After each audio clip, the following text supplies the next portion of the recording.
Okay, Matt? All right. So good evening. Welcome to the Board of Selectmen's meeting for June 7th, 2022. We'd like to start the meeting off with the Pledge of Allegiance. I pledge allegiance to the flag of the United States of America and to the republic for which it stands, one nation, under God, indivisible, with liberty and justice for all. Amen. All right, so the first order of business, I think everybody is aware, we have follow-up to, we had a special meeting Thursday night with Meet the Candidates, and because we have to fill a vacant selectman seat. But I wanted to address first an elephant in the room, and that is, I feel personally, not speaking for the board, that we actually have 2 vacant selectman seats.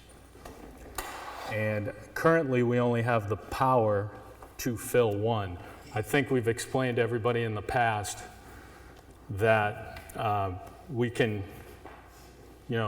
us as board members, the voters put us here.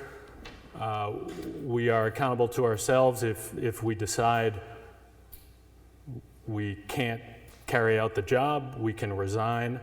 The board can appoint at that point, but the board can't vote a majority and get rid of any members of the Board of Selectmen. The voters put us here.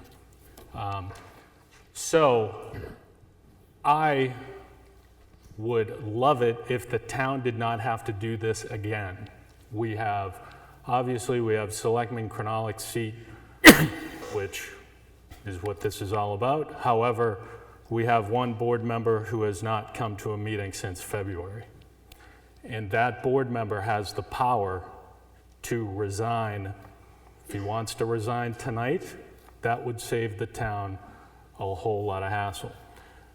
He doesn't have to come on the Zoom unless he wants to. He doesn't have to turn on the microphone. He can send us an email. Diane's got her email up, right? Diane's email's up. He can send us an email saying, I resign. We can vote to accept it.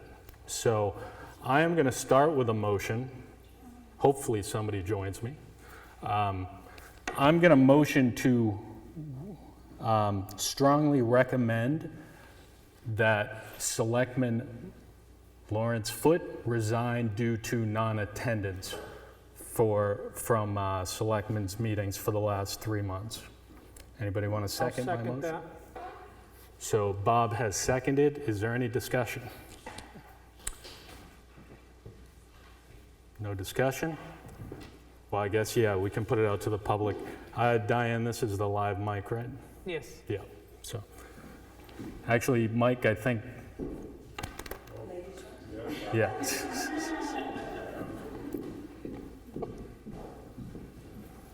I just want to make sure that the board is aware that they do have the power to petition the court to have him removed for failing to meet his duties as a selectman. So he's not meeting his oath of office by not attending. And that is a step that you guys can take. This is true, yeah. That's a true statement. Mike?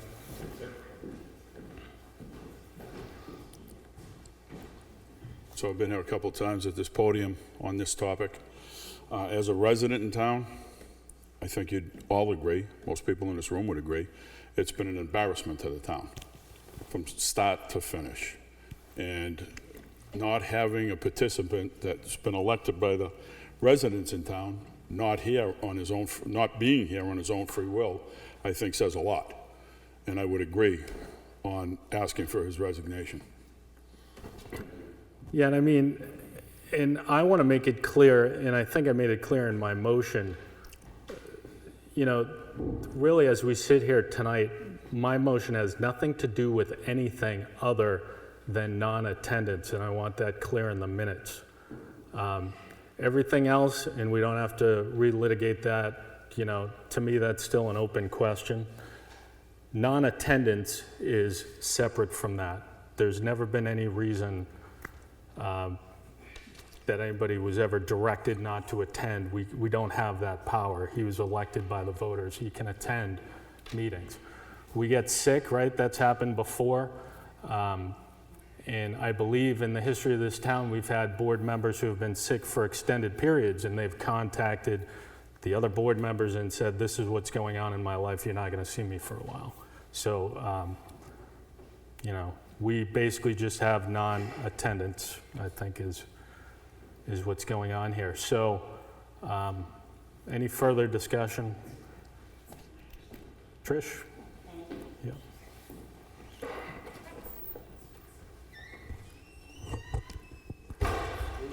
Sure. Everybody, that's Ziggy walking by. No.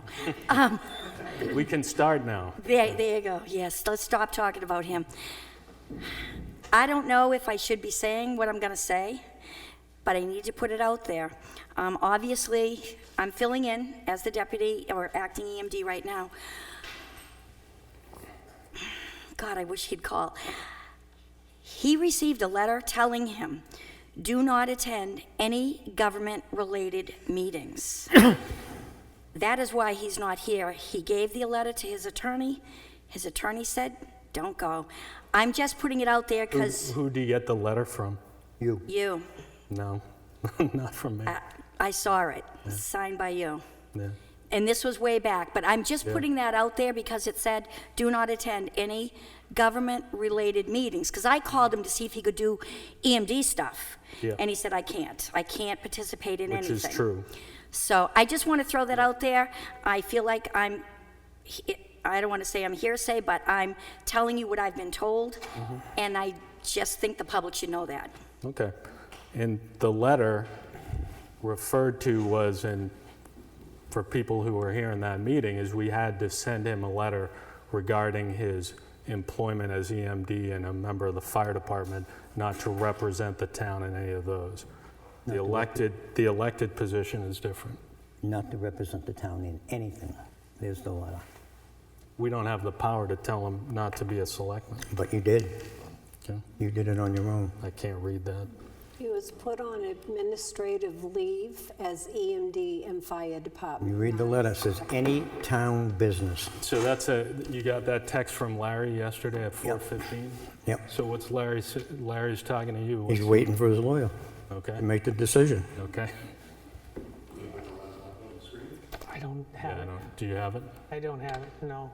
Okay, so, I don't know. Come on. It's about that big, it's a JPEG, so I'm not gonna read it, but, I'm sorry? He's actually been on Zoom more than once. Yeah, he hasn't been on Zoom as his name, but I don't know if, Diane, can you take a roll call of who's on Zoom right now? I can. Okay. So Marcella's iPad, could you please state your name and address, please?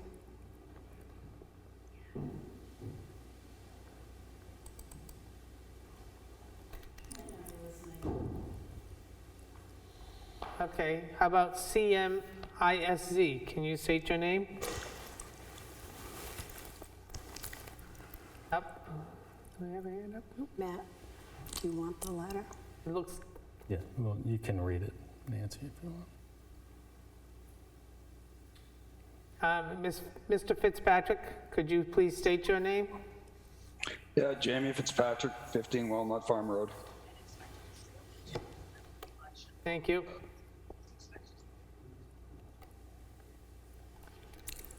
The telephone number that ends in 5669, could you please state your name?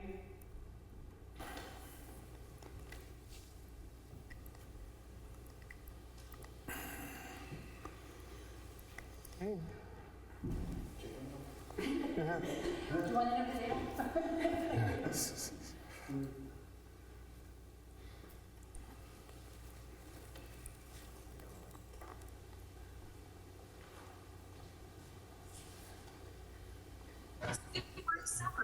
Hi, Marcella, could you just state your name and the street you're on? You live on? Marcella Vincent, 30 Thornell Road. Thank you. You're welcome.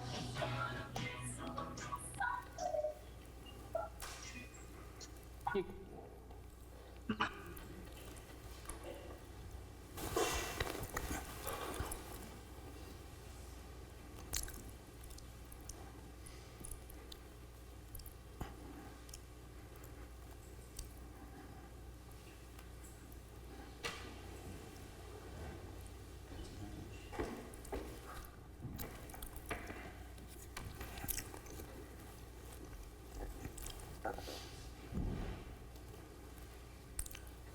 All right, so we're probably not going to get, Yeah. Anybody that's else? it. I got the letter, so I'll read the letter. yeah, go ahead.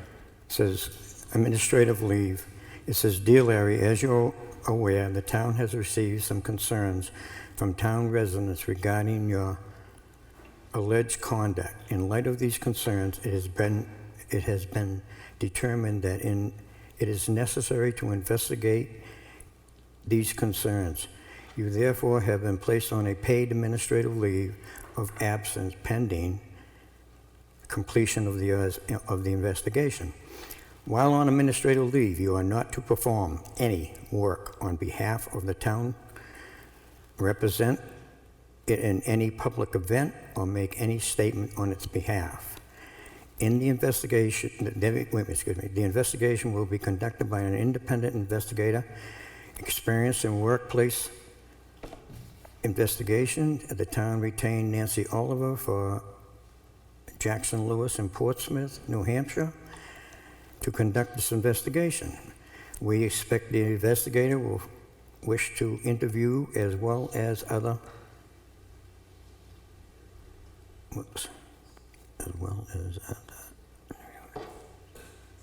ask you or others to provide copies of related documents. We also expect the investigator may obtain after his or her initial meeting with you. We expect you to cooperate fully with the investigator. We will notify you of the conclusion of the investigation when it has been completed. Please let us know if you have any questions. Matthew Burrell, Interim Chairman, Board of Selectmen. What's the top of the letter say? It says Town of Newton, administrative leave to Larry Foote.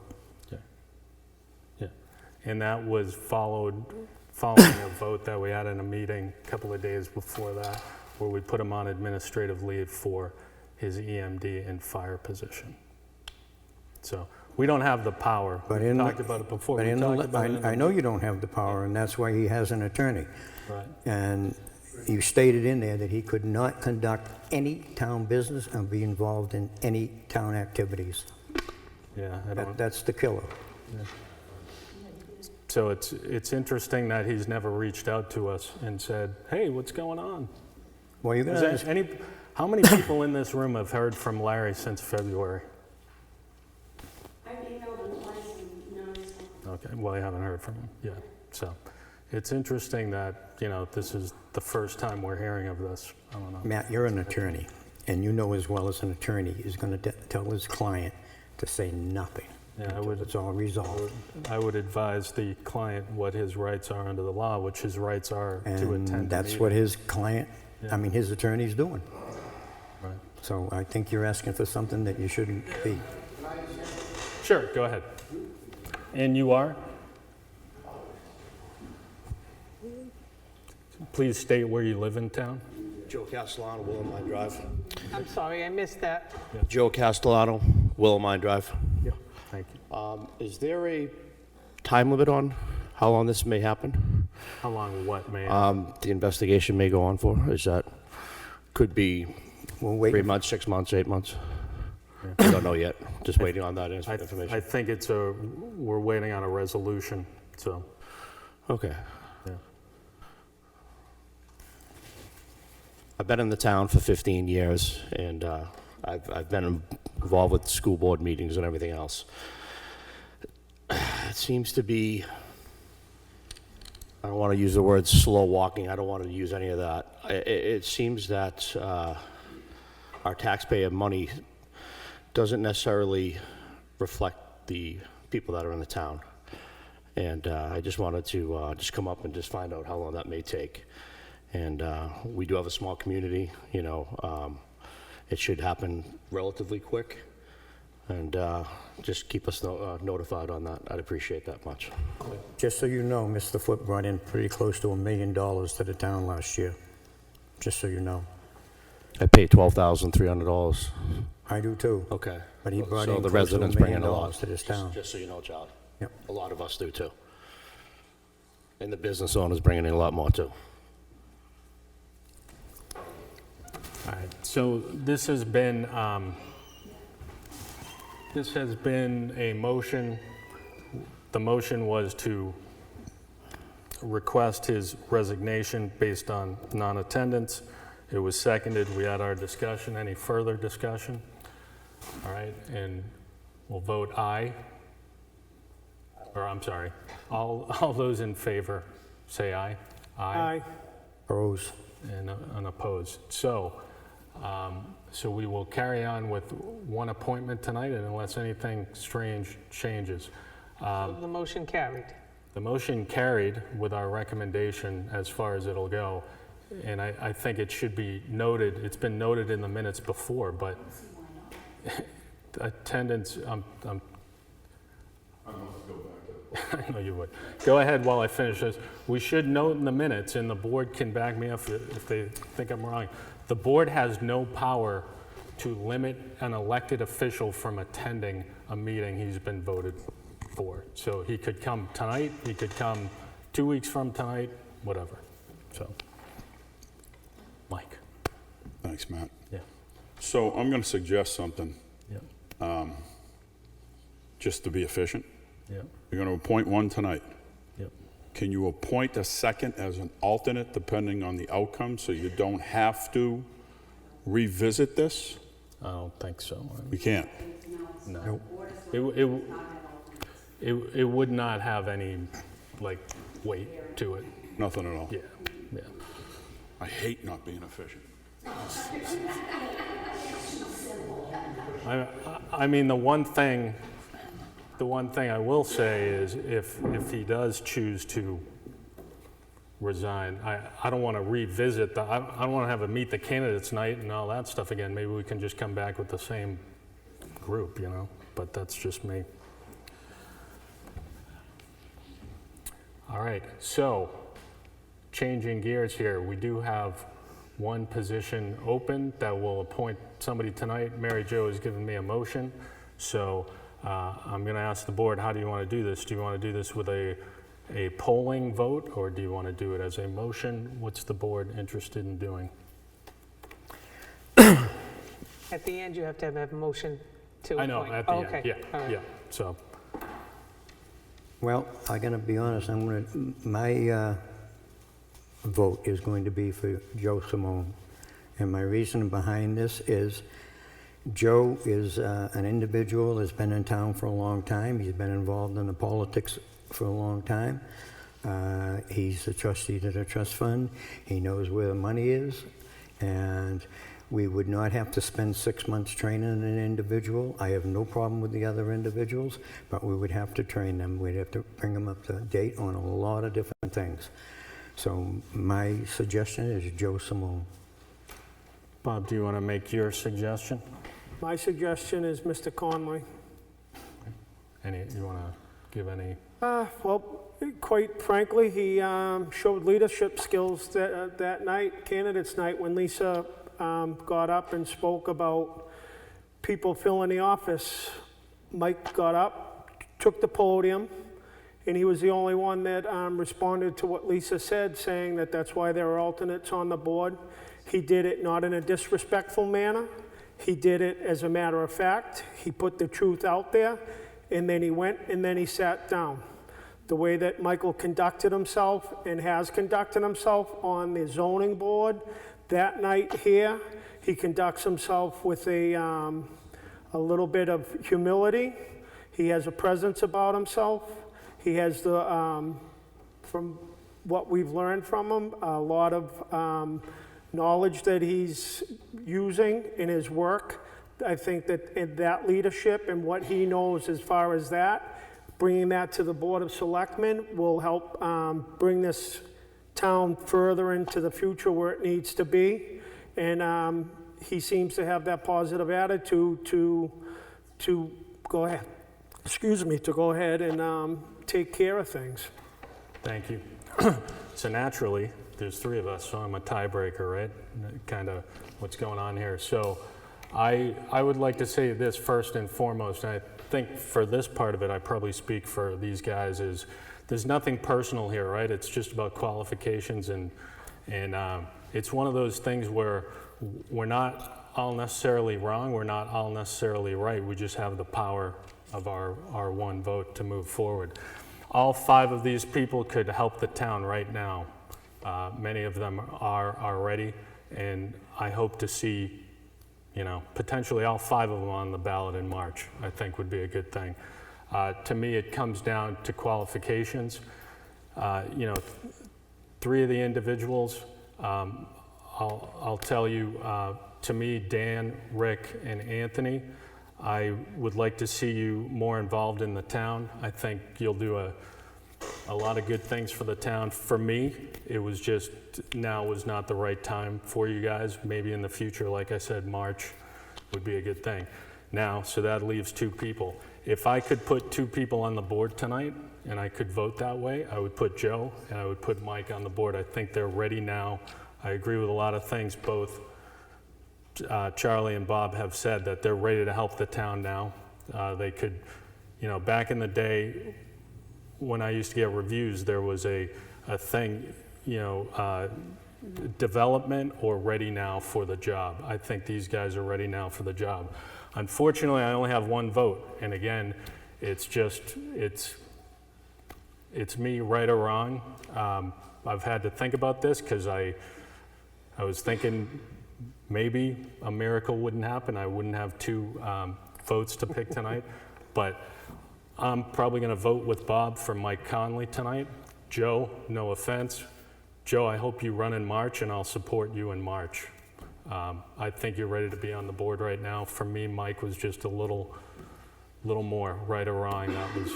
That was where I stand. So, anybody want to make a motion? I'll make a motion that Mr. Conley join us as a selectman for the town of Newton. So If you're he would- moving, so Yeah, why don't you if you read wanna the... see this Yeah, top there you one go, right to there? get it correct. I think it's the top one. I make a motion, move to appoint Mr. Conley to the Board of Selectmen to fill the vacant seat left by Mr. Krolick, term to end March 14th, 2023 at 11:59 PM. And I will second that motion. Any question? Diane, that's what you needed, right? That's what Mary Jo needed, yes. And that's what Mary Jo needed? Point of clarification, Yes. that term actually doesn't end until the next selectman is sworn in. Correct. Is, See, that's why is that what you want us to go with? Yeah, but that could be a matter, you could have to leave that open-ended though. You'd have to say until the next election, because you don't know when the next selectman would be sworn in. There is no date. It could be that Friday, it could be that Monday, it could be 10 days later after a recount. So Yep. that date would have to be open-ended. So you could say till the end, till the Next selectman, next town election. okay, so All just right. change it to next So town moved, yeah. election. You accept that friendly Yep. amendment? All right, do you want a second? I'll second if you don't want a second. I'm not seconding. You're not seconding? I'm the second? All right. Further discussion? So I'm going to call for a roll call vote. Bob? Aye. Charlie? No. And Matt's an aye. So congratulations, Mr. Conley. Again, thank you for everyone who came forward. Like I said, we hope to have you involved in the town and do things for the town. So with that, I think we have a piece of, we have to do an oath, right, Mary Jo? You guys need to sign that first. So we need to sign this.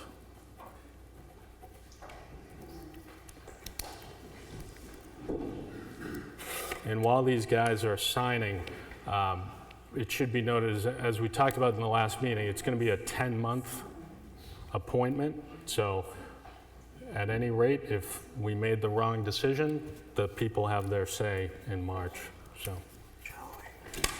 So Charlie's not going to sign it at all. So we don't have a, Not going to sign it at all. No. So, I have something to Quest- say here, sorry. yeah, You need to sign that. yeah. Signing that does not say you agree or you disagree. You're signing that as a selectman that you have chosen a board member. I haven't chosen a board member. I The voted no. board, I know, but the board has chosen I'll tell you their what, member. you signed it. I'm not signing it. Again, Charlie, you are not fulfilling your oath. Yes, I am. When you do not agree with something does not I mean don't you have do to not sign. sign. When you don't agree with the No, I manifest, don't. you still have to sign it. Well, I'm not going to sign it. I'm not signing it. I'll say, I've been on the board a while. I've signed everything that the board has voted favorably on, even when I didn't Well, vote you in favor. sign the manifest and don't even look at it. I look at the manifest. Sure you do. Yeah, I watch you. yeah. It's on my computer. Is it on your computer? I don't have a computer. Exactly. So, Mary Jo, what do? We have two signatures. I don't know. We have 3 selectmen present. Yes. We have 1 floating around town somewhere. Yeah. The one that's disgruntled. Right. Yeah, one that's gonna take his toys and go home again. Yes. It should not be personal. Charlie, this town needs to start rolling here. Again. Okay. I don't know what to tell you. We need more than 2 signatures. You need a quorum, you need a, Voters in this room should take a vote as to whether or not Selectman Meldon should sign the document. Yeah, the only problem with that, Lisa, though, is it's only the people in the room, right? There's a lot. We're not necessarily representative. I understand what you're trying to say, but go ahead. Yeah. Hi, Amanda Ayala, Whittier Street. I don't know Charlie. I've never talked to Charlie, No, but we don't know each other. right. And I would just hope, though, as a representative for our, not only for our town, but for you're a state rep, I believe. That's correct? right. And believe me, I do not vote in Concord if I don't like it. And you're not voting. You're signing. You're just doing. I'm You're not gonna literally si- just I doing your voted job. no. Why would I sign something that I voted no You're on? just signing that you were at the meeting and you were part of the vote. You're not signing you're a positive or It's a negative huge on the vote. disservice to the voters Well, and the call people the of the attorney. town. Ask the attorney. I'm not signing Interesting. it. The town can never move forward. We can never move forward. I'm just saying your candidate never got it. Well, then vote me out next time around. You won't have to deal with me. Yeah, go ahead. Go ahead. Thank you. state your name, please? Kim Valiant, Oh, Kimberly Valiant. Thank you. So I recently caught up on my email and on what's been going on in the town, and I sent the board an email. And I copied Nancy and the road agent on it. What I would say is, I think it's critical we move forward. If the wording on the document stated that you were just present for the vote, would you be agreeable to that? And can that wording be done that way? Kim, this is a candidate that they chose that came forward after the time frame. No, I didn't. No, we no, didn't. we didn't. From my understanding, he did. No. No, I didn't. The That one was thing- But I'm still not signing it, so you guys can do whatever you want. I'm not So signing. what I heard you say is you didn't agree with the choice of the candidate. Correct. But you are here for the vote, and I'm hearing that this document is just to solidify that the 3 board members were present for the vote. Did I hear that correctly? I believe that, yes. It's not approve or disapprove. Okay, so what does the document specifically state? And maybe that would, Right, so let me read this. So at the top, Yes, Yeah. my bad, go. Sorry. My bad, go. I know what so you're saying. so basically at the top there's an oath, right? And it's the oath. Anyone who holds an elected position does the same oath. So I'm not going to read the oath. Underneath that is somebody. Yeah, it's Nancy going to Mary Jo. Sorry, I'm Okay, sorry. So then the election official appointee signature, that would be the person, the date, sworn before, and it would be town clerk. So it says, right under that, all individuals appointed to fill vacant elected positions must run for the office at the following election to complete the established term. And Mary Jo has checked off appointed. So if appointed, need election official title and signature below. So that is why you're looking for signatures, because it's an appointment. If it was a town election, you wouldn't need the signatures. Term expires 3/14/2023. Phone number, I assume that's For the candidate. the candidate, address, email address. Appointed by, And I've signed appointed by, Bob signed appointed by, blank line, date appointed. So nowhere on there does it say, I voted for Mike, Bob voted for Mike, Charlie I know it voted doesn't. for Joe. It And doesn't I'm say. telling you again, I'm not signing it. Okay, How so, many appointments have you signed since you've been on the board? Because we usually do those at the end of the night. I did not sign the appointment for Recreation, fire warden and the recreation. and recreation. Why? Because you weren't in To tell you favor of why. it. Well, tell the people why. I don't have to tell anybody Because why. you weren't in favor of them. Right, I'm not in favor of that person. okay. So this is your common practice. So my next question, because we don't seem to be moving forward with this, is it possible to hold a special election? Because we can't hold the It is. town hostage Yep, it is. to this Now, situation. the special election is the second Tuesday in March, is basically what the RSA says. Three people decide, because the other one doesn't show up, so this is just a game to prolong this case yet again. Okay, so we do need to move forward with this because we're being held up. Oh, yeah. So it sounds like we've missed the opportunity for a special election. Did I hear that correctly? We did not. There is no, Is there an opportunity to create a special election under these circumstances? no, not under the RSA. The RSA, which I think is 669, It's for something like that, budgeting. is the second Tuesday in March, which will be for a one-year term. Okay, so Salem, New Hampshire had a similar situation where they, I say situation in that a board member was removed by the other Board of Selectmen, and I shared that information with you. I'm not familiar with all the circumstances, but has anyone reached out to there's a municipal organization out there for advice on what the next steps are that we can take? As we sit here now, we didn't think we'd have to go any next steps. We thought we'd get the signatures. So the answer to that question is no. We did before this, right? We got NHMA's recommendation on how to proceed as we've done. But now we have to get their Can I say just one more question? their advice on how to proceed when we don't get enough Okay. signatures. Then my understanding right now is that based on, and I'm going to call it the dysfunctional behavior of not being able to act together as a board collectively, it's putting the town in jeopardy. So whether, you agree or disagree with the appointment, Right. because it's not an elected, how are we preventing the town from moving forward by not having another person in that position? It's the three of you then that we have to rely on to be at the meetings, and if you're not, we don't have a quorum. Like, can you state for the people listening how we're jeopardized by not having this appointment in place? Well, I think you just did, but we, right now, ostensibly, we have a three-member board. So if one of us can't make the meeting, we can't have a meeting. If Larry came to the next meeting and we had four members, we could potentially tie in votes. And that's probably what you'd see. And nothing gets done. Yeah. So he's already saying we're going to tie. So that's dysfunction right there. Well, this is why the board was extended to 5 members, because we had 3 at one point. Exactly. And we kept having the same, we wanted to expand it, and now we seem like we've expanded it, and we still are not making any progress with the relationship within the board. So I would respectfully request that, I Not gonna understand, happen. Charlie, you don't It's not gonna agree. happen. Just think about it, please. I've thought about it. I'm not going to do it.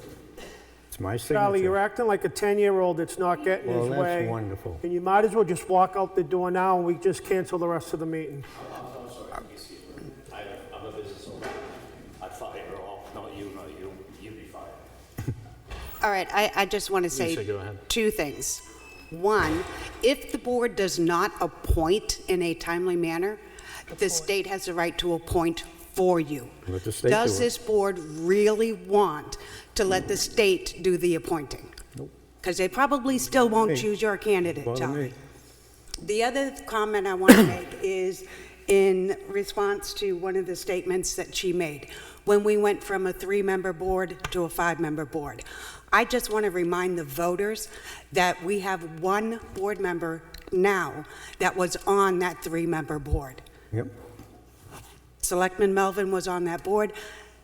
When we had one out sick, the other two, Melvin and Donovan, couldn't get things done. That's why we went to the 5-member board. And it seems like Selectman Melvin is doing it again. Mr. Donovan's here, and we got things done. So town All clerk. right, this is the way it's gonna be. I'm going home. No. Hang on. The oath, Matt, the oath that I get is a template from the Secretary of State's office. Okay. I'm reading this a little more clearly because I don't normally need to decipher what's on here because it's usually just cut and dry. Yep. This says on here,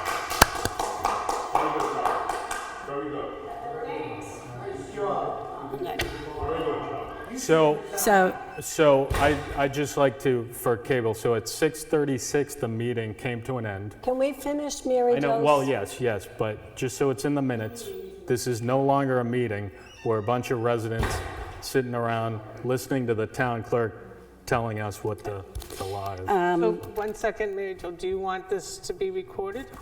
I would like this on the record. Yeah, let's keep it on the Because we record. can move forward without, all right, reading this, Finish, please. Yeah. reading this. Yeah. It's typically for someone who's elected, no problem, we sign them in. They're appointed, no problem, we sign them in. So now I'm looking very closely at the words on here. Like Matt said, if it is an individual that is elected, he must run at the next election. If appointed, we need election, official, title, and signature below. It is not plural, it is singular. It doesn't say 3, there is room for 3. It says need election, official, title, and signature below. So if I'm I am getting election what you're- official, you're an election official, you're an election official. So here's what happened. The meeting ended at 6:36, but I think Mary Jo can allow us to start a new meeting. And at least, somebody can challenge it, right, Mary If Jo? someone can challenge it, Exactly. because, yeah, this has got to go. And actually, I wish Charlie didn't leave because I was just going to ask if Mr. Melvin would please resign his position as selectman because he is just killing us. Okay? And so you know, when you don't agree with something, does not mean you do not sign the documents. So I want to apologize to the entire town, but Mike, if you would please go see Mary Jo, and that might allow us to have a meeting tonight. Just as casual people. Yeah. If you want people to hear you. I don't know if it's still a meeting or not. No, not a My meeting. question I is, don't if to we take notes. have, I'm sorry, guys, one conversation? Go we ahead. have a selectman who doesn't show up, Right. and we have this selectman who now, this is twice I've actually seen him walk out. Sorry to laugh. And I've seen him not vote your wife in because he's mad. For the recreation. I've seen him just say no to everything because he's mad. What are our options? Something needs, what can we do? Well, I'm not voting him in, I can assure you that. But right now, before election, I know in election time we can vote, but right now we can't. So is there anything we can do? Is there a court we can petition? Something to remove these two hostile people from the board? Yeah. Mary Jo's smarter at this stuff than I am. She is pretty smart. She is, yeah, but I know, many have not. But I believe what I've read is it's a Superior Court thing. So we have to have a leg to stand on in Superior Court. One of those legs, I believe, is non-attendance, but in one sense, yeah. I'm sorry, Bob, you have something to say? I want to clarify that we had a vote, 2 against 1, to appoint Mr. Connolly as Board of Selectmen. Town clerk is saying that's good enough for me. If anybody wants to challenge this, call Secretary of State's office in the morning. I'm swearing Mr. Connolly in. Sounds good. Thank you. Would you Has he changed his mind? That's what I want to know. He hasn't run out the door. Please repeat after me. I, Michael Connolly. Do solemnly. And sincerely. Swear and affirm. That I will faithfully and impartially. Discharge and perform. All the duties incumbent upon me. As a select board member. Of Newton, New Hampshire. Until March 14th, 2023. According to the best of my abilities. Agreeable to the rules and regulations. Of this Constitution. And the laws of the state of New Hampshire. So help me God. I do this under the pains and penalties of perjury. And penalties of perjury. Yeah.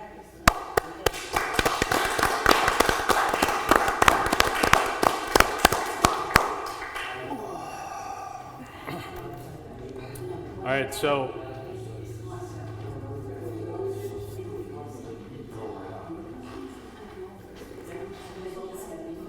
thank you, Rick.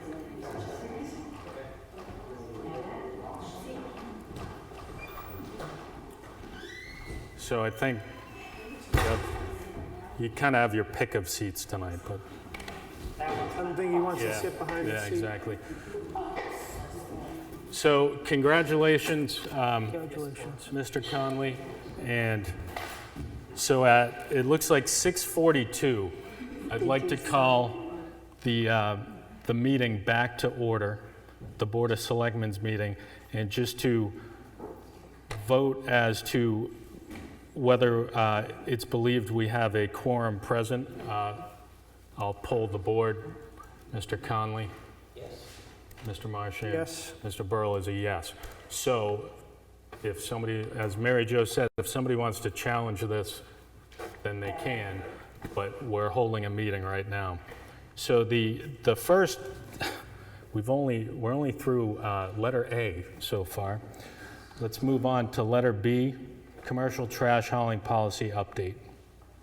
So, Steve, thank you. Sorry everybody had to sit around for this, but. So I believe where we left off with this one was, there was a meeting some time ago where the board at that time approved, and I'm looking for Diane to tell me I'm correct in this.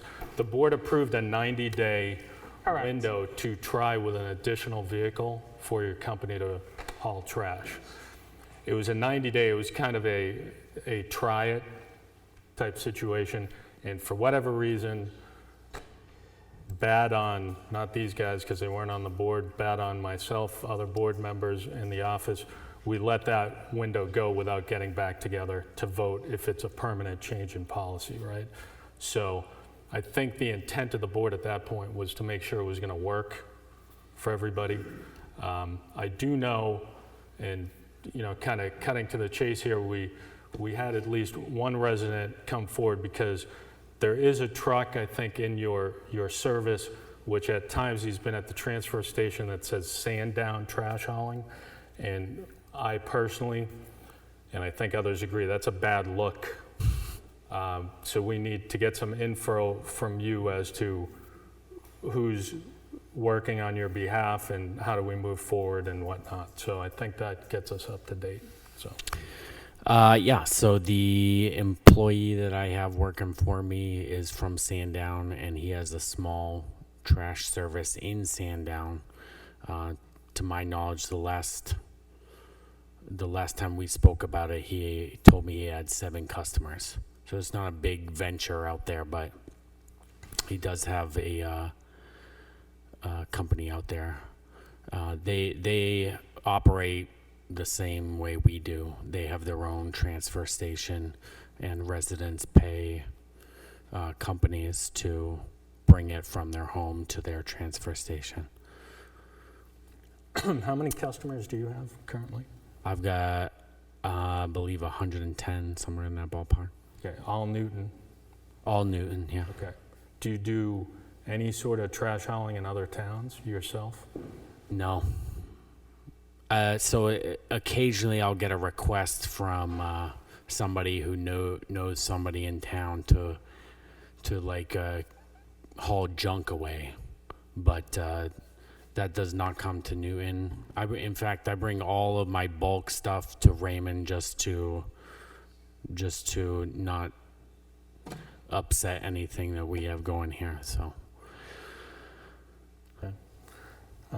any questions? So those signs that he has on his truck, are they magnetic?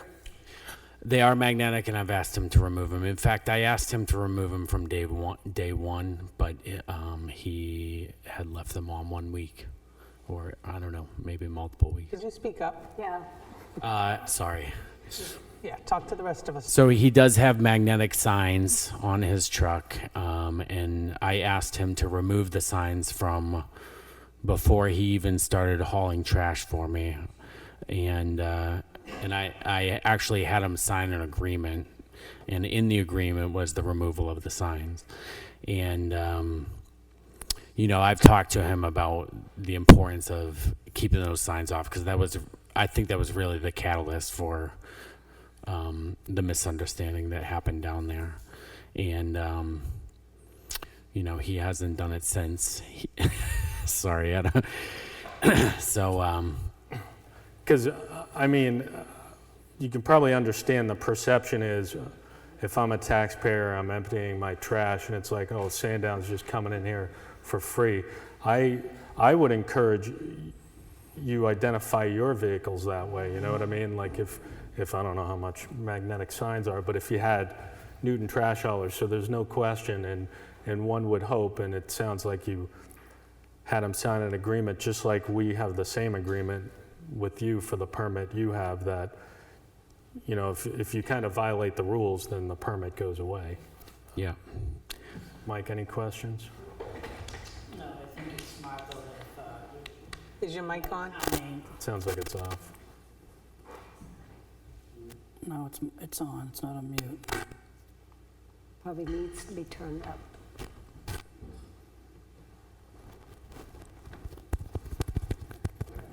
just to be clear, I in particular try to follow that policy to the T, and we have not broken any rules to my knowledge, and in the event that we ever would,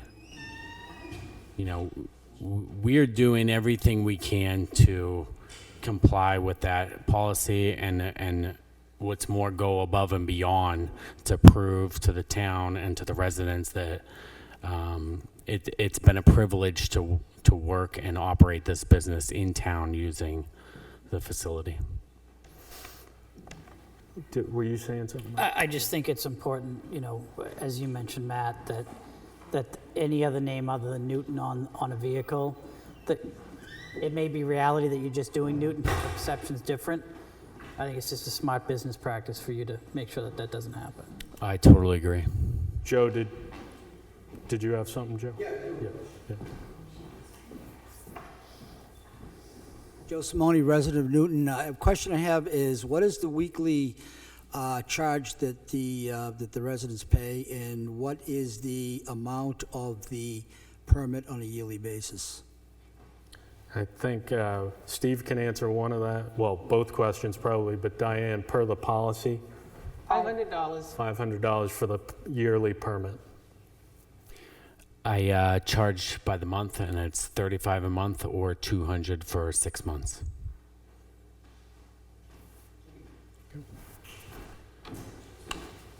All right, so I think where we kind of are here is the question for the board is, do we want to continue and add the ability to have, I believe the way the policy is written up, it's one additional vehicle.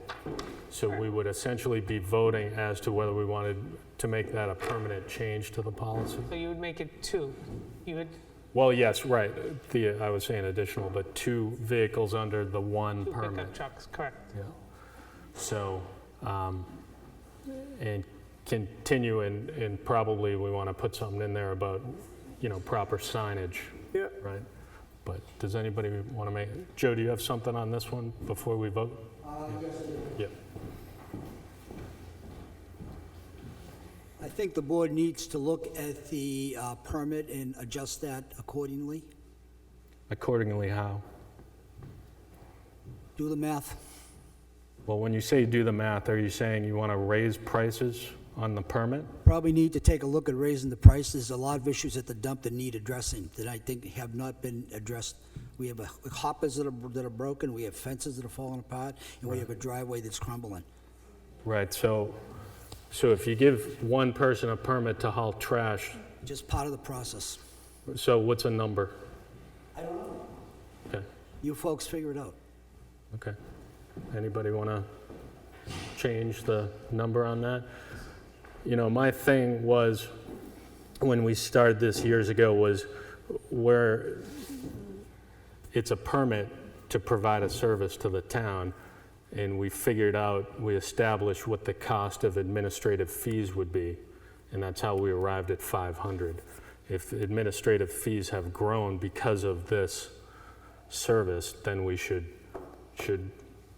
raise it in that way. But I don't see how you can make a direct correlation between the administrative, the amount of administration we have to do against things that are issues at the dump, which if this service didn't exist, we'd still have 110 residents who are bringing the same volume of trash to the dump. And I think that's important where, again, I'm going to ask you that question. There is no outside trash outside of the town coming, and that's going to be important for me. There's absolutely is zero outside trash coming to the Newton transfer station.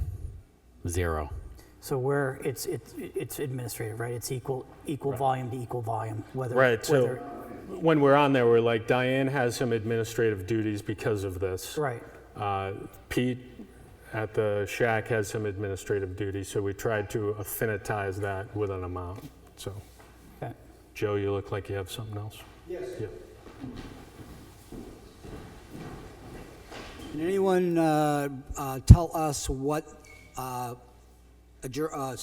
anyone tell us what some of the towns around us charge for this type of service? Maybe you can use that as a basis. I mean, hey, it's great that this service is provided. That's less vehicles, less congestion that's going there. However, we probably need to take a look at the budgetary process in terms of adjusting that permit fee. Okay. So the permit is up every November, is it? Yeah, I think it ends in December. December. So it's a yearly permit, and by the way, we open it up to many, so anybody in town could sign up. We've only ever had one person. So perhaps we want to do some digging for the next time the permit comes up. Digging what, trash? What's that? What am I digging up? What are we digging up? So we're going to have you drive around to all the transfer stations. And no, so as Joe said, other towns that have similar services, what are they charging for the permit to do so? Because my thing is, if you change in midstream right now, if all of a sudden we raise the cost of this, that's really not what we typically do with a permit fee in the middle of a job, right? It's something we can decide as a board starting January 1. If you want to continue, here's the new amount. Right. Steve? Also, I didn't know if the board wanted to vote on. There were two other things that I got pilot periods for. One being a trailer, and the other one being bulk items. And just to summarize my current use of both those, I don't use a trailer, but I don't know that it's. I would like for it to remain an option.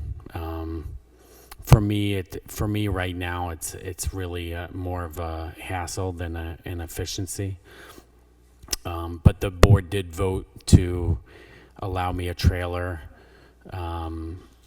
for a 90-day window, and also the board in the past allowed me a 90-day window for bulk items, and So those bulk items, they're, again, I don't really bring bulk items to the Newton transfer station, but occasionally one of my customers will have, a stool sitting there, and before the board allowed that 90-day window, I was not able to bring the stool, so for smaller items like that. Any thoughts from anybody? No, I mean, we can look at it, but I think right now we're just looking at him having the second vehicle, right? Correct? Yeah, I mean, that's the most immediate concern. So I think that's what we should be addressing right now, and then, like you said, we'll review what we've come to terms with when it comes up, because we can't, and I think it would be unfair to him to try to switch everything up midstream when we already made an agreement with the gentleman for his business. Yep. What do you think, Mike? I think we stick with this, but can I ask a qualifying question here? When you say trailer, what type of trailer are you talking about? I don't have a trailer. Okay. No, but what were you thinking? I'm just curious. I don't know, something the size of a pickup truck bed. Okay. Yeah. So if you do go that route, right, my only request is you make sure that there is a top. Oh, yeah. Something. Yeah. Because walking the route to the dump, you'll be amazed what you see inside the tree line. Yeah. And I don't want something like that to ever add to what's there. Yeah, I don't doubt it, and I can certainly do that. That would be a strong requirement of mine. And just to be clear, whenever I drop trash, I go back and pick it up. I appreciate that. So to cut to the chase, I'll make a motion to add a second vehicle with the same restrictions as the first vehicle to the permit for 2022 for, is it called Newton Trash Haulers? Newton Waste Company. Newton Waste So Company. you can't do that because that's only applying to him. You want to modify the trash station commercial haulers policy, is that Yeah. correct? Okay. Yeah. There's Yeah, probably a right, good so motion yeah, on- Probably a good motion that. right on that. So I would motion to add a second vehicle Oh, to you're the gonna- trash haulers policy Okay. for 2022 with the same restrictions as detailed for the first vehicle. So you're just basically changing it from 1 to 2? Yeah, anybody want a second? I'll second it. And no signage, the other signage. You don't have to. Well, then you'd have I to- will you- get signs. I'll get signs. Yep. Okay, so you're making the motion Oh, to yeah. change the Yeah. policy from allowing him to use 2 vehicles. You're changing the policy from 1 vehicle to 2 class 1 through 3 pickup trucks. Right, right. Okay. So Bob was the second. It's open for discussion. Joe, did you have something?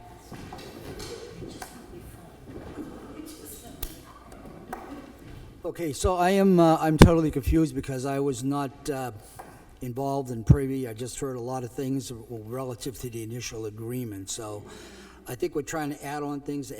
Maybe the board needs to take a step back. One of the selectmen needs to shepherd the project and exactly see what the policy is and then come forward with something new, concrete, that we don't have to scribble in. So I'm not saying no to that, but the original policy, and I saw Lisa in here somewhere, it took us 2 years. Mike's blocking Lisa, I think, or? No, I think she Oh, sent okay. out. Sorry, so it took 2 years to write the policy. The policy is published out there. So my motion would be just to change the number from a 1 to a 2. If we want to change the policy for 2023, then we can certainly Yeah. do that. So go ahead, Joe. I have no problem with the second vehicle. I think it's a service provided to the town, and it's good.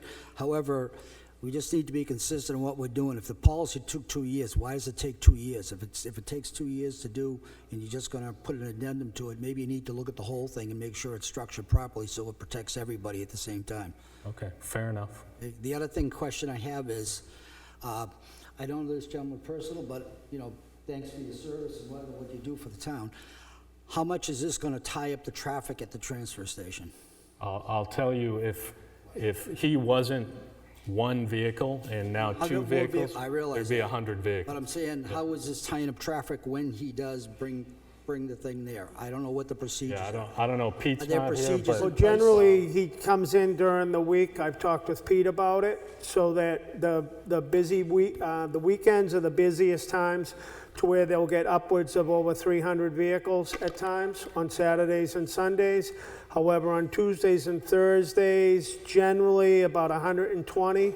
So when he comes into the the transfer station on Tuesdays and Thursdays, it's not that busy, so he's really not tying up. Okay, so it's the basically a thing, Tuesday and right. Thursday thing that you do? Yeah. Okay, very good. That answers my question then. Okay. thank you. Bless you. So I'm going to call for a vote on this one. So all in favor of the motion, which is just to change that one from a 2. All in favor? Aye. Aye. Aye. So that's 3 ayes and uh-oh. Mike, go ahead. Hi, You Mike. just owe me? Maybe, Wow. you can't prove it. Okay. So Steve said it, but if you could make it a part of the motion, that signage is on the trucks.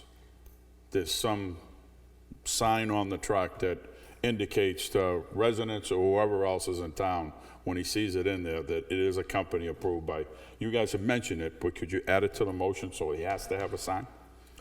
Diane, how do you feel about that? Because it's updating a policy with a motion. Typically, what we do is we redline the policy and adopt the policy as redlined. Okay. But Well, it would be another part of the policies that you'd have to make. Right. So how would you? And So I is this say this confusing? because, Is it confusing, the whole thing? well, Yeah, yes, it's, because I have to, it has to come up with some kind of wording. So why don't I do this? Why don't I try and work on the wording for the next meeting? Yeah. And then you can modify it again. if you yeah, have to. that might be the best way to go. Okay. And I mean, we can put it in the minutes. I think the board highly recommends signage, proper signage. All right, I think that's it. Are we good? Thank you. Yep, thanks for coming. And we're all the way to letter C now. So I think this is Trish. Public hearing date for acceptance of FEMA funds. So, no, this is, I just need a date, that's all. Oh, that's all you need? Well, just come needed- up there because yeah. we'll roll right into your other stuff. right. But Diane's looking Yeah. for a date for the public hearing Yeah, for we have- acceptance of the FEMA funds. Correct. There's some FEMA funds from the electronic sign. Right, We have so- to set, I just needed to set a date so that way there we can hold a public hearing to accept the funds. So that's really, you guys, it's like 25,000 and something. This is actually reimbursement money for the electronic sign. And we need like 14 days, it needs Yeah, I to be think- yeah, posted. yeah. So you should look at, or Diane, look at your calendar and let them know the date. I thought you wanted me to talk about it, so go ahead. The, Next meeting? No, We don't No, you have enough can't. time. you need notice, so. It's a public hearing to accept, so I think it's 10 days prior to, business days, I think, prior to the meeting that you're going Okay. to approve the funds that I received, that I wrote for, whatever. So realistically, a meeting in July, I think is what we're, Yep, Is the probably first what you're meeting in looking for, July. Pat. Yep. So I don't know if you're planning to meet July 5th. July 5th, first Tuesday. vacations, no? probably Working the rest of the year, right? We have enough trouble getting a board together when people aren't on vacation. Yeah, exactly. So The next one would be the 19th. is that, as far as acceptance of fund, that's not going to That'll put be us in a- okay. This unfortunately has to be put, I think, correct me, in the general fund anyway. It's part of the message board sign, and I've actually written another $33,000 worth of that, which we don't have yet, but it's in process.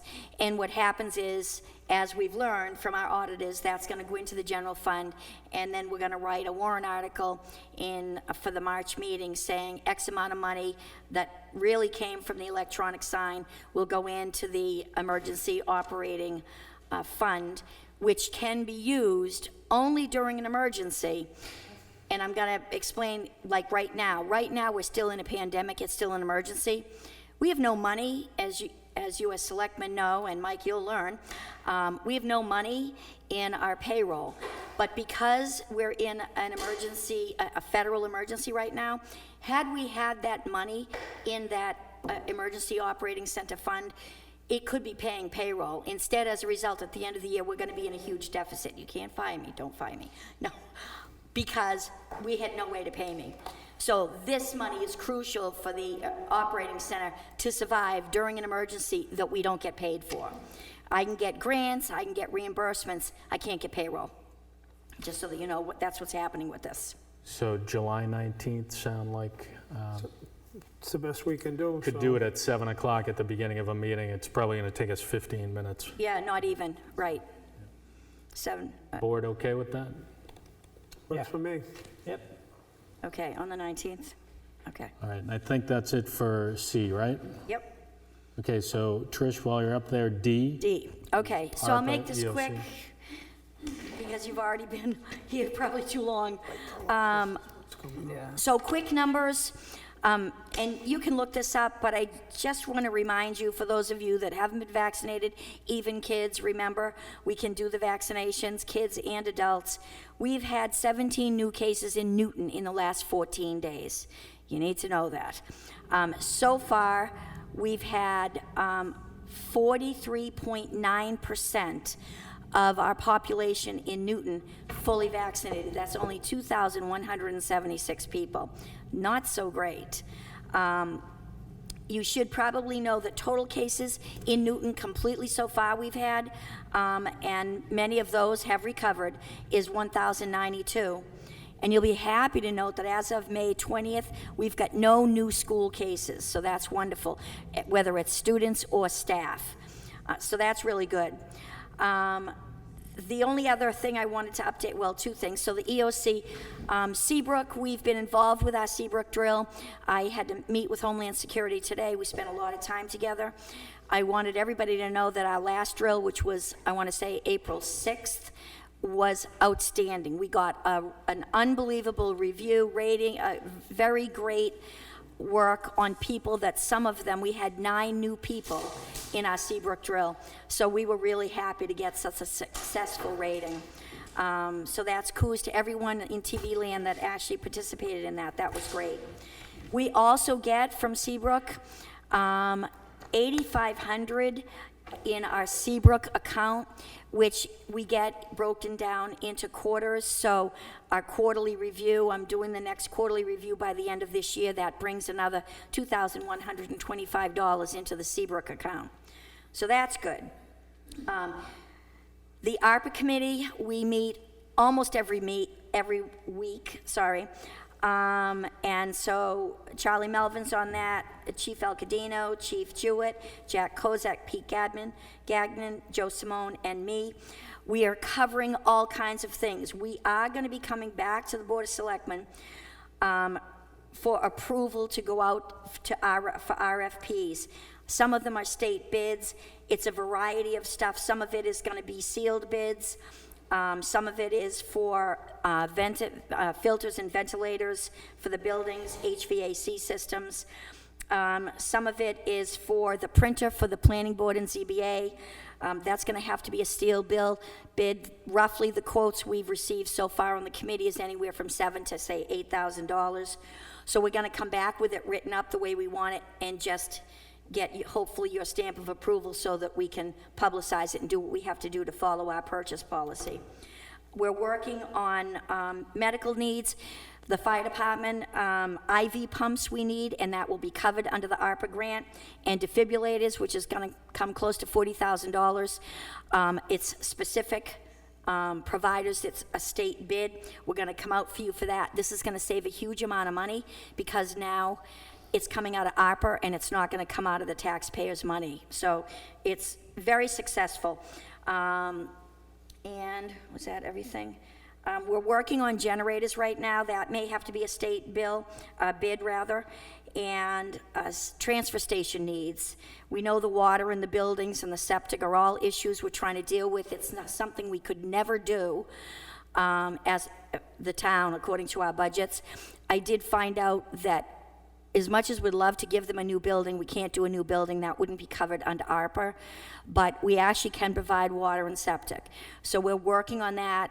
It'll cover all the engineering costs, which again, we're going to come to you for approval before we do anything. We're basically doing all the groundwork right now. And I think, is that everything, Joe? I think that's everything. Oh, and we're working on computers, and Diane's been helping us on this.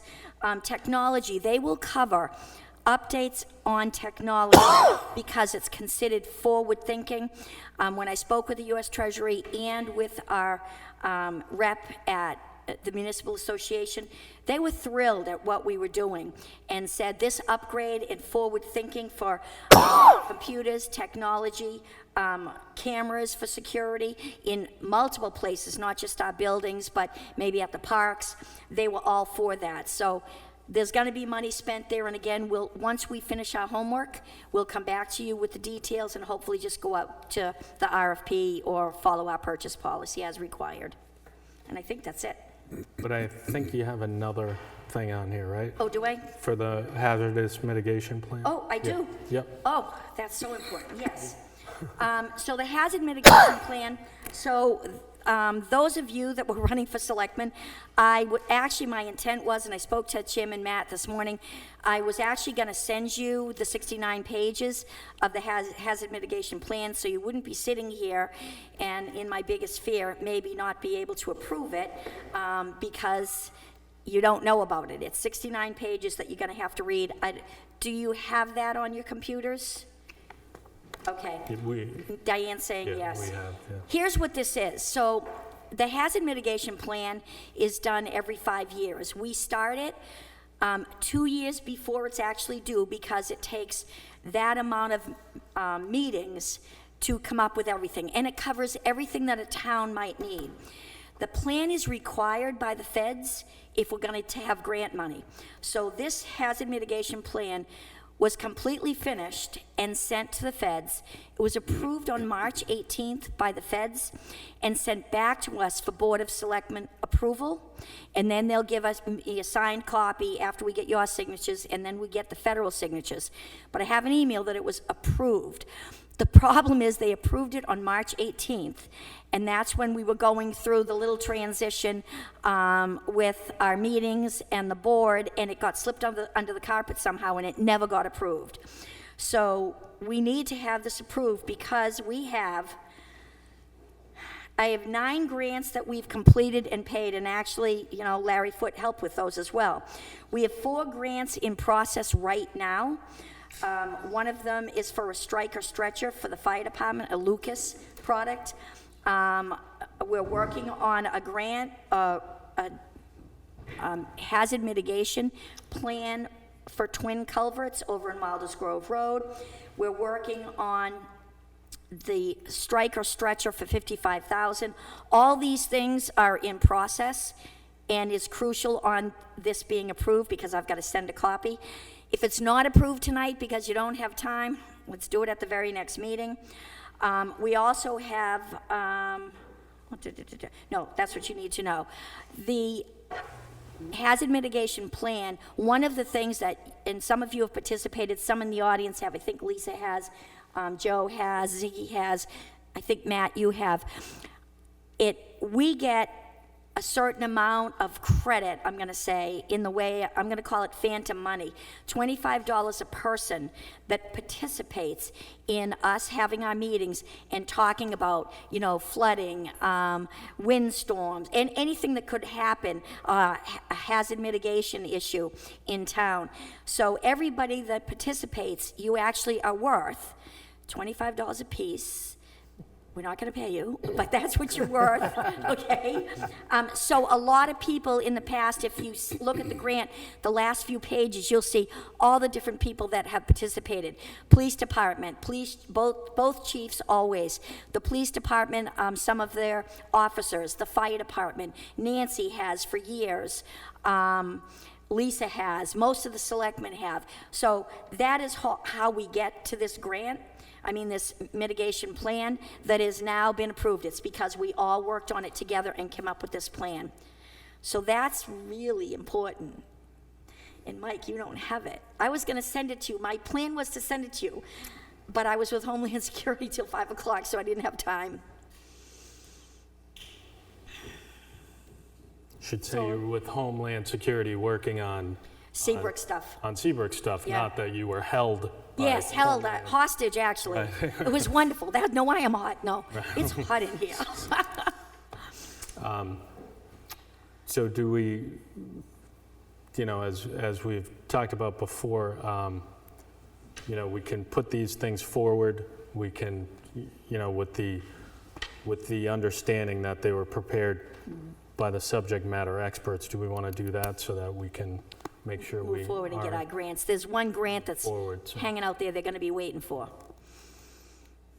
And I've read through a bunch of it Yeah. with everything that's on it, so. Yeah, I know Mike just coming up here, he hasn't. I just feel like Mike Yeah. hasn't seen it. Yeah. So deadline to get this in? It's all, I know it's Sooner always rather than short. later. yeah. If we have to put it off another till your next meeting, as long as that gives Mike time to look at it. If you want a hard copy, I can print it out. It is 69 pages. I'll do whatever you want. I just not push it off too far because they're already asking me if the Board of Selectmen approved it. She asked me today, and I said, oh, it's on the agenda tonight. So what do you guys think? Do we want to approve to move forward? Or do we want to wait 2 weeks?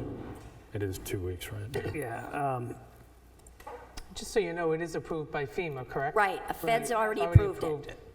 So you're just giving the John Hancock to say, okay. under that, guys, I'm okay to say yes. So, But I would like, I don't want to waste money on a hard copy, but I'm assuming I'll get access and You'll I'll. get it's a PDF, yeah. Yeah, So I'll make a motion to go ahead and accept. And approve the hazard mitigation are plan. we as written. signing as a Yes, there board? should be, yeah, I'll have to have something written and Diane can arrange that. Something, there's a signature page. Yeah, you have the signature page there. Oh, they do? Okay. Yeah, you gave it to Oh, me. does she have Oh, one? did I? Yes. Oh, I'm so efficient. I move to adopt the 2022 hazard mitigation plan as written and approved by FEMA. That's the one. Anybody want a second? I'll second that. All right, discussion? All in favor? Aye. Aye. Opposed? It's unanimous. So, Okay. thank you. I think that's it for you tonight, I think right? that's it for me. All right. All right. I think letter F, because it deals with fire departments, I think the chief asked us to push those out because he's medically unable to come tonight. G is probably on the shared here. It's a quote for the Greenie Park well pump replacement. So I was going to suggest that you don't give out the price in case you want to go out Yes, to true. bid. Yep. So for So- those who haven't, give us a background, Diane, if you. So basically, we went to turn the water on at Greenie Park to get the irrigation system running, and there was no water.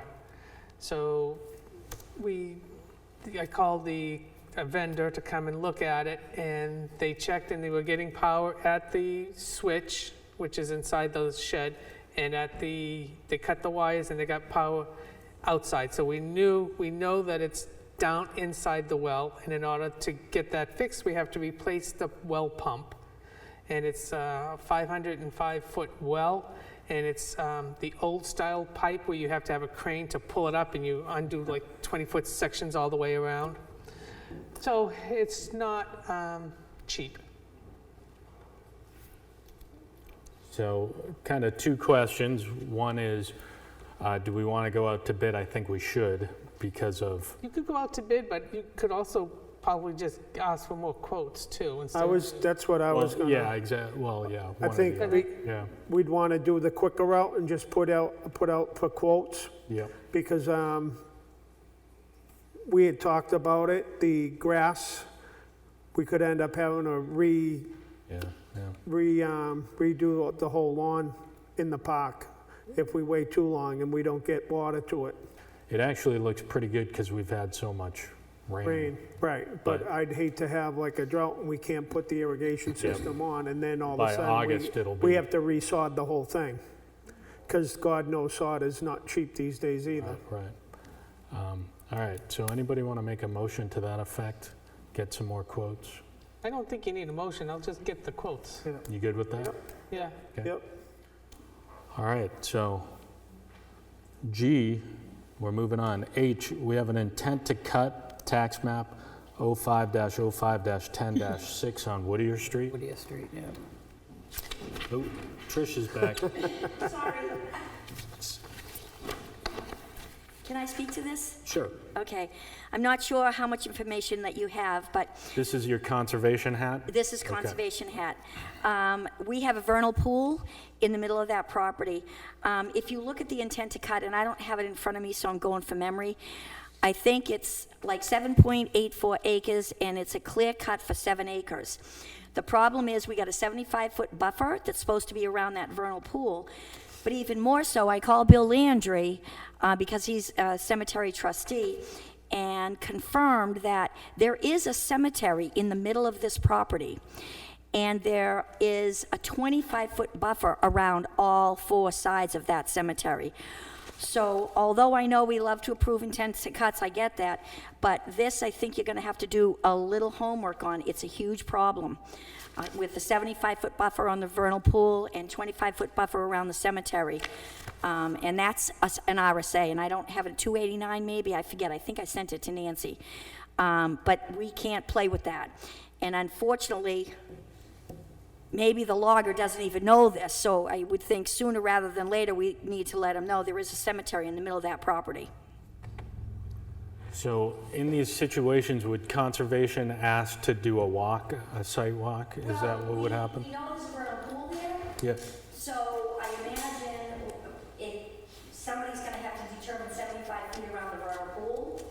And the cemetery piece, although I shared it with Nancy, it's not obviously conservation, but I knew there was a statute about it, which is, I confirmed it with Bill Landry, and he said, yeah, absolutely. It doesn't matter whether it's a town-owned cemetery or a privately owned cemetery. It follows the same RSA. So this area right in here is the cemetery. And I believe the pool is in this area here. It doesn't show it on this map, but I believe it's in that area. So, I guess the biggest concern, at least for conservation, is when we look at something like this, is when we see a clear cut, that's a big deal. You know, we're losing our forests faster than we care to, and the fact that there's a vernal pool there, which means it's only standing water maybe 30 days out of the year, but that makes it wetlands, and we've got to protect it. So, Can kind of- Can go I ahead, just say Nancy. something? Yeah. I don't know if they're clear cutting it, Trish. I think they're cutting. It says they're cutting on 7 Does say acres. that, Doesn't mean they're clear cutting it. And maybe we need to reach out to them and talk. Yeah. So- Because that's on the edge of the lot where the cemetery is. So they still got quite a bit of land there and I don't know what they want to do there. And in the back, it abuts up to, matter of fact, we did sidewalks today too, the back part of that property where there is wetlands. So there's just some concerns, and again, this is a Board of Selectmen hat, you guys have to decide, but I think like Nancy said, maybe we need to clarify exactly what's going on, and do you know there's wetlands there and a cemetery? So, does this make sense? Nancy, can you reach out to them and maybe put together a conversation with them and somebody from conservation?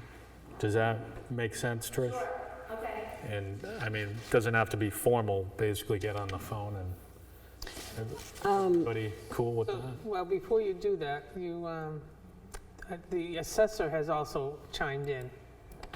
I can read the email message if you'd like. Sure. The town received an intent to cut for this particular lot. She attached a synopsis of the New Hampshire timber law, and she says, please note, 3/4 of the way down on page 1, lists the only reasons a town may withhold signing. So 3/4 of the way down. So the reasons you can withhold is the form was improperly filled out, the land is enrolled in the unproductive current use category that does not allow timber harvesting, a timber tax bond is required but has not been posted, all owners of record listed on the property record card have not signed the intent to cut. Those are the only 4 reasons you can withhold. So the assessor said the form, she reviewed the form, it has been filled out properly. None of the land is enrolled in the current use. All property taxes have been paid, so the bond is not required. All owners of record have signed the intent. So I know for me, I'm not saying I'm not going to sign. I'm just saying I would feel better signing if that conversation took place. Okay. Is kind of where I'm going. What do you guys think? Having dealt with some of this stuff, I would rather see the conversation up front than on the back end. Sorry, we didn't know. We can, the assessor's in tomorrow, so we can certainly have that conversation with them. Yep. But I want to note on the intent to cut, it's minus 10,000 board feet, which isn't a lot of wood. That's on the white pine, less than 5,000 on the hemlock, less than 30,000 on oak. It's not a whole lot. I've never had permits come in that were minus, so, but I will talk to them tomorrow, get clarification and find out exactly what they plan on cutting and you know, find out more about the wetlands. But I think what the assessor and the state is trying to say, you can't deny people, but we can get it clarified so you'll feel better about it.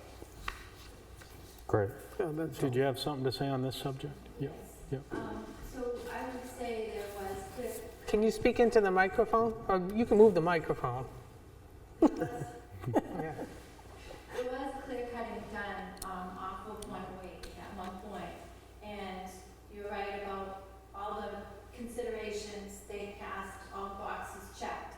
When that person that did the cutting, who apparently is a very well-known tree cutter, came into Newton to do this, they actually crossed wetlands. And at the time, I had at one point served on the Conservation Commission. So I had been watching this. It was property behind my house. And I'll tell you that they got to the property by crossing the wetlands. So I think as a town, we really need to be very careful about protecting the wetlands in the area because we're changing a lot here. We have a lot of building of homes, which is another thing we can't stop. But if we're aware of it and we try our best to be respectful of protecting our resources, wetlands being one of them, I think that includes all of us. So do the due diligence. Also with the cemetery, I know over on Quaker Road, there was someone who was interested in building a home there at the time. So if you check with the planning board on that, they had to be very careful about that. They discovered there was a cemetery there. So throughout Newton, there are a lot of cemeteries that are hidden gems. Wow, yeah. So we definitely want to be careful of that and protect them. Thank you. Trish? One last quick thing, and I ditto everything Kim just said. One of the reasons, and I have to be tactful how I say this, when I talk to Bill Landry, the reason it's crucially important to look at that buffer around the cemetery is that whether it was town-owned or privately owned, certain types of people were not allowed to be buried in the cemetery, so they had to be buried within the 25 feet outside the cemetery. So that's why it's crucial that we're careful about where this cutting is, like Nancy said. Maybe we can clarify that. This person might not even know. Right, So right. it's a hard thing, but some people were not allowed to be buried in the cemetery. Interesting. Isn't it? Yeah. Isn't it awful? Lisa coming up? So I have a question on this. Typically, clear cutting or any kind of timber cutting is done because they want to build. I'm assuming it's almost 8 acres they're looking to build. Have they filed any sort of plans or anything with the planning board yet, showing where they want to put homes or buildings, which would show that they're keeping their buffers that we need? I haven't heard, yeah. Good point. You know, so I think that's something to look into. Sound familiar? Yeah, no. No. Sometimes they're just harvesting it to make the money off the wood, because like was said, it's about the pine that he's looking to pull out of there. And right now, pine lumber is Yeah, it's big expensive. very expensive. But So they're cutting so little But That's all, what I mean. but also planning board as well as conservation got the permit. I did not hear back from planning board. Right, so. So I can talk with Jim on Thursday. It doesn't ring a bell with me for the planning board. Yep. All right, so I guess to get off of this one is we're just going to get more information. Yeah, for the next before we meeting. Yeah, sign. and just make sure when it's Yep. done, it's done properly, that's all. Yep. All right, I is a yield tax levy tax map 16-4-01-1 on Amesbury Road. They cut a lot of trees over there, making room for 2 homes, and this is the tax bill that will go to them for the wood that they have cut. Yeah, and that did get approved by the planning board, what's going on over there, so. So I just basically need the board to sign this. There is a blank spot at the bottom that you can print your name in there and sign that, Mike. And then I can get this off to Mary Jo for the tax bill. Yep. Okay, So there's 2 places on the forms. You should have flags in the folder, so you can sign both. Does anybody want to make a motion to sign? Yeah, go to the trustee. I make a motion to authorize the tax collector to collect timber yield tax levy in the amount of $679.34 for the tax map 16-4-1-1 located at 37-39 Amesbury Road. I'll second that. All right, any discussion? All in favor? Aye. Aye. That's unanimous. So we are now, Jay, updated pay rates for town employees.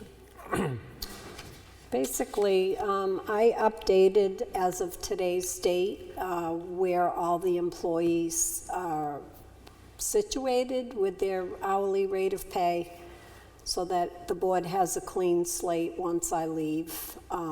I've reviewed all of these with the bookkeeper and we both are in agreement. We've got all the backup documentation when the board votes, the memos, the pay rate sheet signed by all. So I know this is accurate and it gives the board a starting place once I leave. You know where everybody's at going forward. So it's really just for our I information need you to purposes, sign right? the form so that it Yeah. goes to the bookkeeper as well as the selectman's office and myself. And it's very much appreciated, thank you. Thank you. Thanks. You want to make them, I think Diane's got us all set tonight with that. Pay rates. I move to accept the 2022 pay rates for town Effective as of this date, as of today. As of today. 6/7. 6/7/22. I'll second that. Second, any discussion? All in favor? Aye. Aye. All right, that brings us to K, list of employees in town-owned devices. It was basically a request to see what we had out there and what, if any, there were acknowledgements and stuff like that. Can you give us kind of a nutshell, Nancy, because I think it sounds like several departments have policies. No, only the police department has a policy, as well as the selectmen has their own policy, but it's not specific to, what the procedure is if somebody has a town phone or whatever. But basically, it's just giving you the consensus of who has laptops, tablets, iPhones. I know the police department, they provide the iPhones for all of their offices. The fire department has 2 phones, one for the chief and one for the training officer or whatever. And the building inspector has one. And that's all that has, in my report, that's all I could see that has town phones. Okay. And when you say town phones, they're owned by the town and issued Yes, to the individuals? yes. So there's no like stipend or anything for those? No, because like the police department, he he purchased those out of his own budget, so they all have them, and I guess when they leave, they turn them back in. Yeah. They're not theirs to keep, obviously. Because where I was going with this is we basically should have one policy and one way of doing business, right? With, if we're gonna expect somebody to have a phone and use it for their job, and we can define what that means, right? Because sometimes it's a full-time job, sometimes it's not. But we should have a policy, we should have a record of, when it's issued, and we should have, make sure the bills are going to the right place. But it sounds like the police department has a policy we might be able to kind of start from to see if we can kind of make that the town policy. But that's something we need somebody to shepherd. And in that list as well, Diane has provided us with the laptops and all the information on who has one. The email addresses were all put on there, so everybody that's on this list has a Newton email. My concern is if we have people that are using their own personal emails, that needs to be fixed, because otherwise we're back in the same boat we are in right now. Right. So, and I don't know, is everybody, like on the fire department, for instance, you don't need one for every person, but the offices should all have their own Newton email. So everybody is working on town accounts, not on personal accounts. Right. So, Just as a point of interest, fire department does have a policy in place on phones and equipment. I thought they did, yeah. Chief yeah. told me no. So again, I'm being corrected. You do have one? Yes. Okay. Well, So, the chief told me no. Yeah, we can look at them. Well, I mean, it's also imperative for the right to know, too. We need to collect any Absolutely. information Well, that's- if anybody requests it, so. That's where this so under started. that, guys, if there's a policy that they should have their own email address, what device are they using to Right. get that? And that's Does what that fall under the right to know as somebody's personal? So, correct. Vice Chairman of the ZBA, I use my own phone to gather. Yep. If that needed to be subpoenaed, I'm okay, but some other people may not be, and we need to. Right, and I think a lot of us use our own personal phones, but, we know the town's not going to provide us all with a phone paid by the taxpayers, so that's something that needs to be looked into as well. All right, so we need, as Joe has mentioned a couple times, we need at least one, perhaps two board members that need to take this on as an action, is the way I see it. Right. And start with what we have. Primex has also sent us something over, so kind of put those together and get something together that works. I would gladly be a part of this. I don't want to be the only part, though. That's my thing, is let's get two of us so we can kind of work quicker and put something together to bring back to the whole board. So, Well, I'll ask Mike, because he probably knows a lot more than I do, and it makes more sense to have somebody that's more knowledgeable, so. I'll step in, no problem. that's cool. So you can put us down as the actionees, I guess. And Ziggy, if you don't mind forwarding that to Nancy, whatever the case may be. Maybe it's a policy that's out of date or something, but it's valuable nonetheless, All right, so that's that one.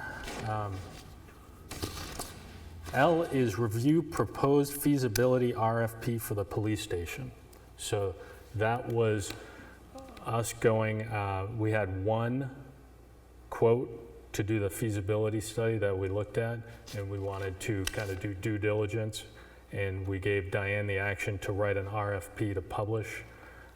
And Diane, you have that, and you need the approval of the board, right? To publish Yes, I basically, I ran it by the fire chief and I ran it by Chief Jewett, and they both said it looked okay. So we want to put the ad out there. So does anybody have any changes on the ad? No, it looked good as far as when I read it. Okay. So does anybody want to make a motion to move forward with the, Giving Mike a quick second to look it over.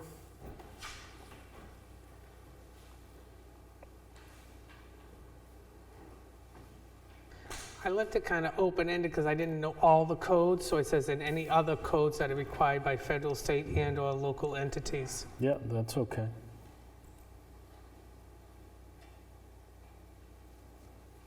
And then there is a full description of it as well. So, anybody want to make that motion? Where are we? I don't know if I put one out there. 'cause You I didn't put it on here, but Yeah, I'll 'cause I make a don't know what you motion wanted to do. for the Do they need a motion? proposal, the request proposal for the Newton Police Department. Anybody want a second? I'll second that. So all in favor? Aye. And something along these lines I just wanted to mention is, I was reading this over, and I also had a conversation with somebody from the CIP, and when last we met, we talked about who's actually turned in CIPs, and I think we have 2 departments so far out of, is it 6? Yep. Something like that. So what I suggested to them, and I'd like to put it out there tonight, is we have kind of a reset/status meeting with the department heads who haven't submitted anything yet, and at least one representative from the CIP to go over exactly, because I'm hearing that they might have questions, the department heads, and because really when I read this RFP, and this is still a good thing, but this kind of to me, would fold into the CIP, because the CIP is kind of like capital improvements. What do you need? What do we see as our needs over the next few years at town buildings and capital projects?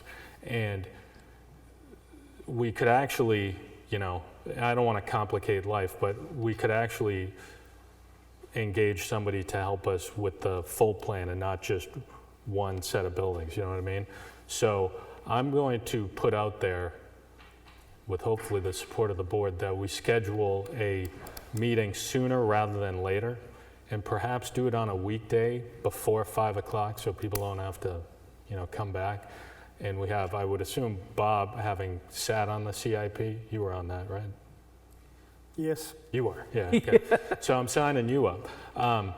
Could meet and get representatives from them, and let's just pick a date and do it, get all the questions answered, and the deadline is, we've blown past the deadline, so we need a new deadline, and we need to reset and make sure. Right, sooner rather than Yeah. later on this. So I'm thinking early next week if it can be done. Well, one of the problems is Mr. Lavoy, who's heading the committee for the CIP, Yep.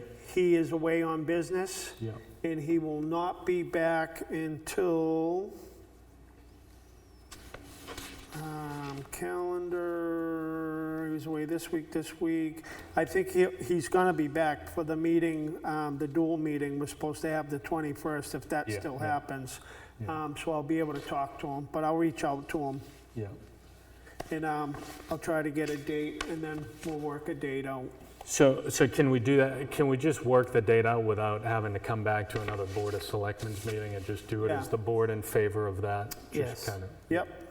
and So leave the date open, and I'll make a motion to do that. yeah, if you want to pick the date and hopefully the department heads, it works for them, and then let us know when it's happening. If we want to go, we just need to let you know, because if we have 3 board members, it's Right. a meeting. We'll have to so- put it out there yeah. for public. So, Yep. all right, so sorry to add to the agenda that we're already on. So M is Town Hall Water Treatment Solution.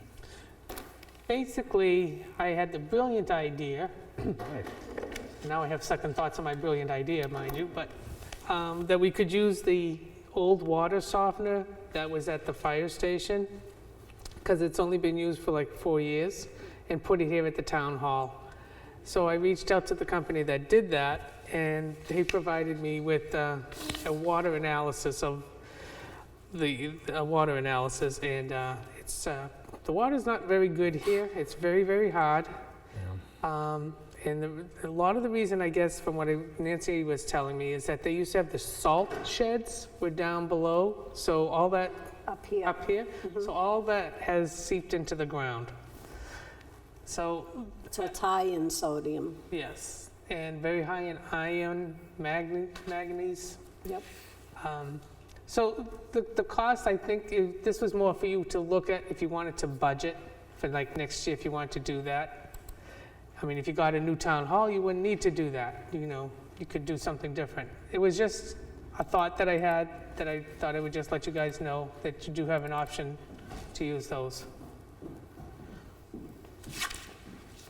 If you wanted to know like the overall cost.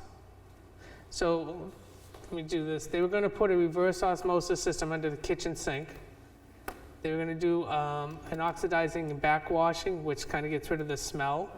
And then if you could use the new water softener or the used one.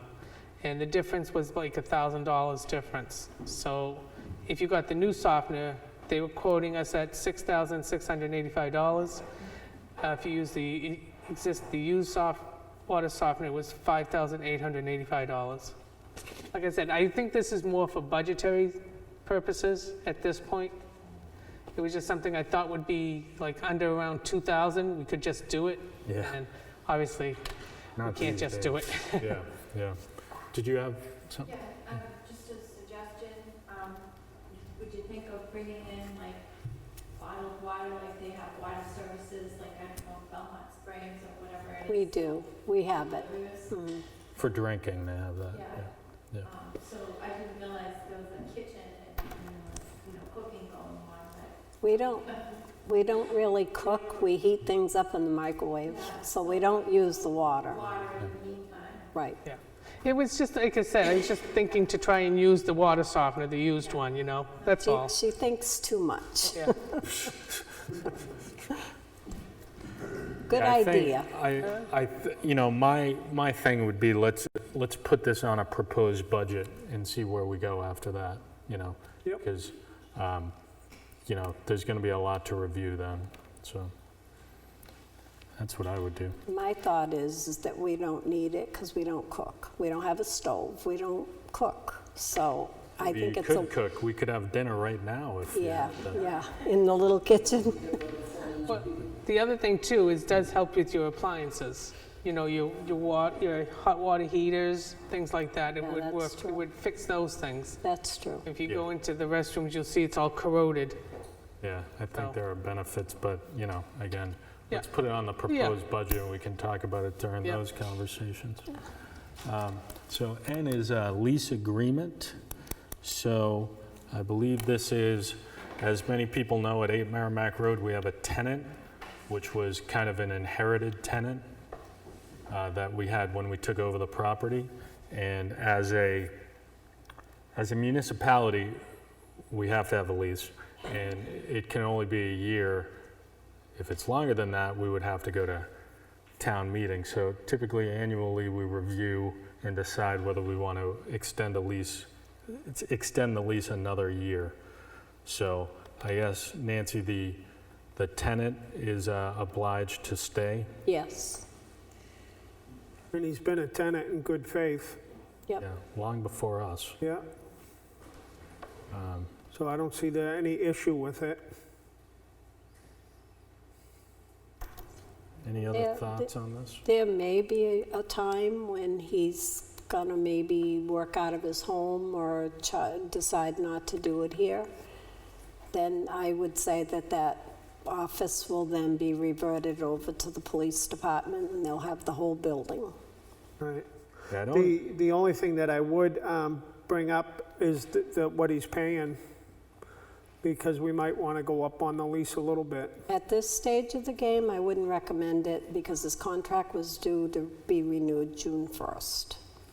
And I'm not saying you can't do it, but you have not negotiated with him, and that might make a difference in his decision to stay here. So, just saying. yeah, I mean, it's obviously we have that option. The thing I always say is we're a nonprofit, you know what I mean? Yep. So we just have to make sure we feel as though the money pays us back for whatever we invest Right. to maintain. My question here is, For the police department, is there a need for that space immediately, or is that, No. okay? And it's one of those things too, I've always said, if he was to move out tomorrow, I don't ever foresee us, at least in my opinion, No. doing anything with that space in terms of a renter. Right. You know, if the police, I mean, the space they do have now, we already talked about tonight, like it needs changes, so there'd be an investment really to Right. stay there, so. Lisa, I could hear you coming. For the newer members of the board, I'd just like to make sure that you're aware, this rent income that we have been collecting since the town purchased the land and the buildings, it is voted every year to go into the general government building maintenance fund. Maintenance on any and all town buildings is paid for out of that fund. No, it isn't. We do have. 8 Merrimack Road renovations and reconstruction. Yes, engineering and reconstruction. Right, that's not general Op- government. Option. Work done to Yeah. say the Right. police department Yeah. building could be covered under that. So that's where the money comes in. It will take money that the taxpayers won't have to pay out directly.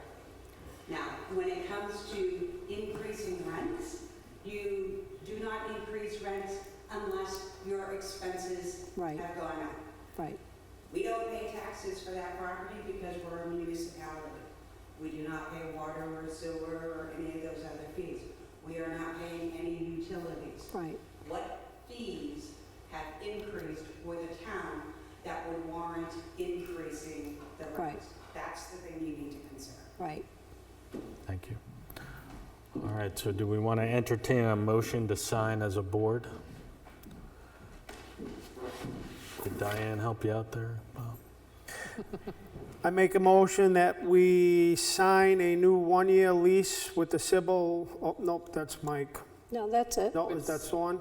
Yep. A new one-year lease with Sybil Construction at 8 Merrimack, effective June 1st, 2022, for May 31st to, I'm sorry, from June 1st, 2022 through May 31st, 2023, for the total of $10,200 payable in monthly installments at the rate of $850. Right. I'll second that. Seconded by Mike. Any discussion? All in favor? Aye. Aye. All right, thank you. All right, so O is update Marshall House insurance claim. So you had asked us to get the, what we would get if we didn't fix the house up. So that is what this is what we get. Where did I put that?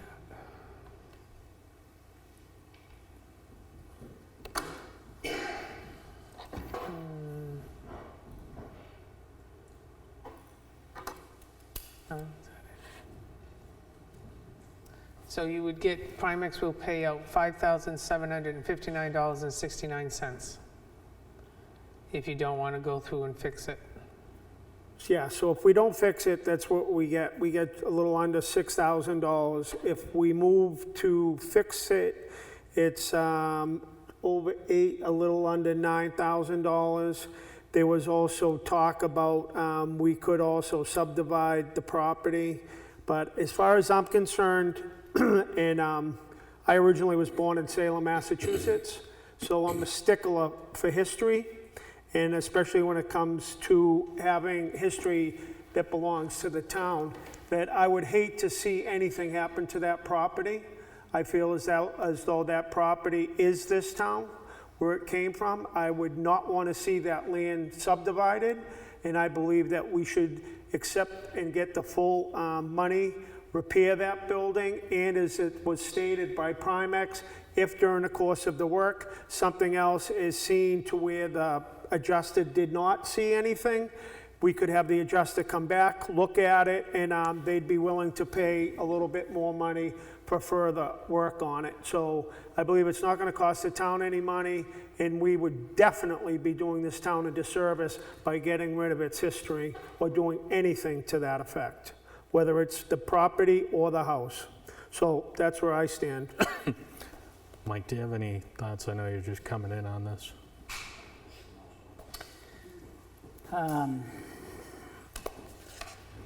Yeah, no, looking at the numbers is one thing. I have not been inside that property, so. Yeah, you'll probably want to go inside. I will tell you, I don't feel strongly in either direction. But the quote, did we have a quote? I thought we had a quote at one point. To have it fixed? Yeah. No, we're just Okay. getting the adjusters, So- that's the adjuster's estimate. So we could just get, for planning purposes, and we don't have to go out to bid or anything like that, we could have somebody give us a rough quote as to how much it would cost to repair, and then we can compare that against what Primex is saying is available. Well, again, Primex said if in the course of doing those repairs, something else is seen because they pull something apart Right. and it requires more work, then Primex, they can send down their adjuster Yeah. to look at it and then approve more funds for the job. Yeah, If it requires it. I'm just thinking in terms of, so Primex is basically saying $6,000 is available based on the description right now. But With the loss of usage, though, there's an additional, if we do the work, it gets bumped up another over $2,000. right, well, this is where I'm going. If all of a sudden the quote was for, if the quote was for, $8 grand, 10 grand, then that's in a ballpark I'm comfortable with, right? But if the quote is 50 grand, 60 grand, it's a different conversation as far as I'm concerned. I think So it's just fixing the kitchen ceiling. Right, but you know what I'm saying, the old building. We're not going to fix the whole building. So I think if you guys are amenable, let's just have somebody give us a quote, any contractor, and that's information to move forward with. You guys cool with that? So Diane, your handy dandy list of contractors, make sure that's taped to your desk before you retire, because we'll need that. All right, so that's Marshall House. P is tax abatements. And are they on here, Bob? There's motions right here for the tax abatements, if you want to just read off of there. Yep. You're not going there, right? You're going there? Perfect. Thank you. Okay, so the first one is to sign or deny a tax abatement on the tax map 9-4-8 in the amount of $1,917.40, which is due to a fire destroying part of the home. So somebody want to second that? Well, I didn't make the motion, I'm just telling you that's what Oh, I it's for. thought you read it as a If you- motion, sorry. So that everybody knows what it's for Yep. before we, Yep. Sounds good. The assessor is recommending that you sign this abatement. right. So it was recommended that we sign this one. So I will make a move to sign the tax abatement for tax map 9-4-8 in the amount of $1,917.40 due to the fire destroying part of the home. Anybody want a second? I'll second it. Any discussion? All in favor? Aye. Now, the second one, it was suggested that we do not grant the abatement, and that is for the tax abatement for tax maps 2-4-9 and 2-3-18. The property is properly assessed as far as what the adjuster said. Yeah, they didn't give any new information to the assessor to make that change. That was a motion, right? So I will make a motion that we deny the tax abatement for tax map 2-4-9 and 2-3-18 due to the fact that the property is properly assessed. I'll second that. Seconded by Mike. Any discussion? All in favor? Aye. All right, so it was just the 2 tax abatements, So right? just a reminder, these need to be signed tonight. Yep. Yep. Okay. And do we have other business? You have the manifests and Hold on. requisition. Yeah, other than those. Joe, you got something? Do them before the... Residents? In residents running out of of other paper. business? I know. Circus, I know. An update as to where we stand with outside storage. It's been probably a couple, 2 or 3 months now. I just wonder where the project is. Yeah, so Mary Jo's not here, but we sent out an email to the department heads basically saying you need to get an assessment, your hands around what you have for records, where, you know, where they're being kept, or if they need to go somewhere else. And the deadline, Diane, was what, to respond? Do you remember that? No, I don't remember I it. believe the deadline is coming up this month, if I'm, What will happen if those people do not come forward? then we'll get together with them and find out why they didn't come forward. In our public session, ask what they want the jobs. I'm not sure I would put it that way, Joe, but Let's keep going. yeah, I probably would not be that blunt, but we'll get results for the town. Secondly, I'd like to, this is probably a new issue I've been talking about for a while now. What is the status of the repairs at the transfer station? There's a problem with the hopper, there's a problem with Well, the fences, and there's a problem. Stop right there, we'll address one at a time. So, Mr. Pavaro was going to actually go there tomorrow, today's Tuesday, right? He was gonna go there tomorrow to take care of the hopper, but due to the rain, he was actually scheduling a welder to go there to take care of it, but unfortunately, due to the rain, we're gonna have to reschedule that. So that has been addressed and looked at. And, Pete reached out to me about a little bit in front of the little roll-off box that we put the used electronics in. That pad really should be made a little bit bigger, so I was gonna have him and Mike and myself talk about it to save money.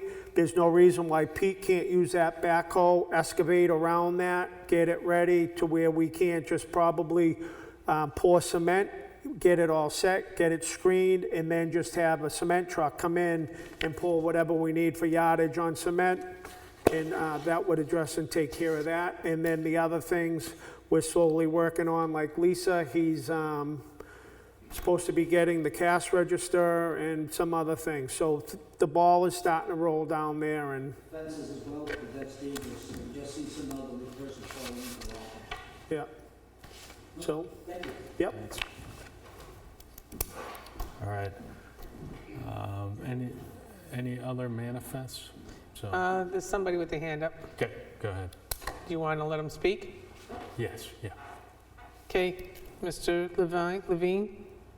Levin, yep, that's me. I'd like to address what happened at the beginning of the meeting when Selectman resigned by walking out of the meeting after it began. I would like the board to accept his resignation. Yeah, so I would not characterize that as a resignation. I mean, if I didn't hear him say any sort of word such as "I am resigning." He left. He just left, and he's done it before. So I wouldn't. Yeah. I wouldn't classify that as. I wouldn't excuse the behavior by past bad behavior. So if you're at a job and that's what this is to the town, and you walk out and you don't come back, you have effectively quit your job. That is a resignation. And I would again encourage the board to accept his resignation effective immediately. Again, and you've also highlighted that this is a problem and has been a problem for quite some time. Yeah. I can't walk out of my job and say, I'm not doing this, see you later, and just leave without being fired at a minimum. Yeah, and I would challenge that. I'm not disagreeing with you. I think I actually agree with you. But the thing you have to remember is this is not like any other job. We're put here by voters. Right. And the voters have the ability to hold us all accountable, right? So as I think Charlie said on the way out, he said something to the effect, if you don't like it, don't vote for me next time. And that's, I mean, I'll leave that statement as. There you go. So seeing what's taking place and what's going on, it'll be in the hands of everybody that goes to the polls, and hopefully we can get more than a little over 600 people to show up at the polls this year. Would be really nice. that seems to be part of the other problem. As long as there's a limited few people that go and they keep voting for the same people that they want to see in office, and everybody that watches what takes place and what transpires in these meetings and the failure for this town to be able to move forward and to operate properly and to put people in charge to be able to do what they need and want done for their town, then this problem is going to continue to happen. So if you want things to change, be a voter, show up, and make your voice heard. It's as simple as that. Respectfully, the vote coming in March for the selectmen has absolutely nothing to do with what happened today and tonight. So his past behavior certainly does, but reprimanding the voters that do or do not show up, whether they have time or not, is completely irrelevant to what he did and the actions that happened tonight. As Selectman Burrell just said, he agrees with the principle of what I said, that you can't just storm out of a job and walk away. Why is the Board of Selectmen, the governing authority of this town, excused from any kind of bar of behavior? Why is he allowed to continuously storm out of meetings, slamming doors and saying, I'm not doing it, and then don't vote for me? That's not a solution. So while the board cannot remove another board member, the board can accept a resignation, which if anybody else on this meeting, now's the time to speak up, residents of Newton that are attending, somebody say something other than, oh, well, we can't do anything and we're not going to vote for him next time. So I think there's a lady who would like to speak as another resident. Go ahead. So I think to the resident that's speaking that you should research the laws regarding this because we are not able to, you're not able as a board of selectmen or as residents to remove someone from office. And if a selectman chooses to step down, they need to do so in writing. So your hands are completely tied. That didn't designate, it wasn't, he did not use even the words, I resign. He just walked out. So while I understand the frustration of the resident, it's not a resignation and there's nothing you can do. So to direct frustration to the board is kind of useless. And I believe a resignation needs to be in writing, correct? Yeah, that's what she just said. It needs to be in writing. So you can just do a quick Google search on New Hampshire law and selectmen. You can look at the case that happened in Salem, New Hampshire in 2014 to get more details on that. Thank you. So Diane? there's an RSA 652:12 vacancy. A vacancy shall occur in a public office if, subsequent to his or her election and prior to the completion of his or her term, the person elected to that office either dies, resigns, or ceases to have domicile in the state or district from which he or she was elected, or the court is determined by a court having jurisdiction to be insane or mentally incompetent, is convicted of a crime which disqualifies him or her from holding office, or fails or refuses to take the oath of office within a period prescribed by another RSA. You could have it has his or her election voided by a court decision or ballot law commission decision. So in other words, I'm taking that would be if somebody challenged it and he lost, you lost the election type of thing. And then if you're in the military, that type of thing. So those are the reasons that a vacancy would occur at the selectman level. Thank you. All right. So unfortunately, maybe not the answer most people want to hear, but kind of what we're left with. Anything else under other business before we do the manifest? Bob, I put a little arrow there, if you would. Here we go. I make a motion to sign the vendor manifest dated June 7th, 2022 in the amount of $88,947.75, which includes the following opera cost: $1,600 for cleaning, sanitizing town buildings for the month of May, and $893.68 for cleaning and disinfecting the fire station after the March 13th, 2022 vaccine clinic. Second. Second. All right, so any discussion? All in favor? Aye. Aye. That's unanimous. I make a motion to sign the cable vendor manifest dated June 7, 2022, in the amount of $8,990.80. Second. Seconded. Any discussion? All in favor? Aye.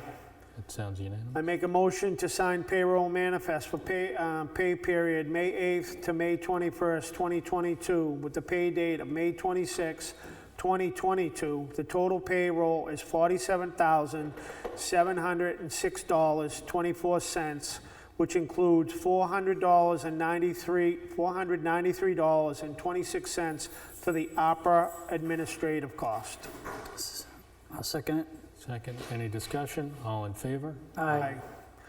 I make a motion to sign payroll manifest for pay period May 22nd through June 4th, 2022, with the pay date of June 9th, 2022. Total payroll is $71,030.33, which includes $182.70 for the opera administrative cost. Second. Second. All in favor? Aye. Aye. You want to do the requisitions too? Yeah, why not? You're on a roll. Okay, here we go. I make a motion to sign the requisition 1037 FD for 4 sets of firefighter gear, which includes coats and pants with the harness for a total cost of $12,780 from the Fire Tech and Safety of New England. Funds to come from the Fire Department 2022 budget. Second. Second. Discussion? All in favor? Aye. I make a motion to sign requisition FS-2022-005 for the annual HAVAC air duct cleaning for a total cost of $1,540. Work to be performed by Aspen Air Duct Cleaning, pending a certificate of insurance, which is on file with the town. Second. All in favor? Aye. Aye. I make a motion to accept the non-public and public meetings dated May 17, 2022 as written. Move to accept the public meetings dated June 2nd, 2022 as written. Second. We normally do them each as one motion. So for May 17th, seconded by Mike.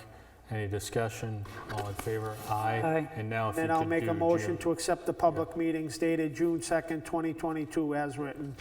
Second. Second. All in favor? Aye. I make a No, motion. you haven't done any non-public minutes. Okay, that's not Oh, for you the other don't, one. that's right, you don't need to seal them yet. So the, okay. So any announcements? Don't think so.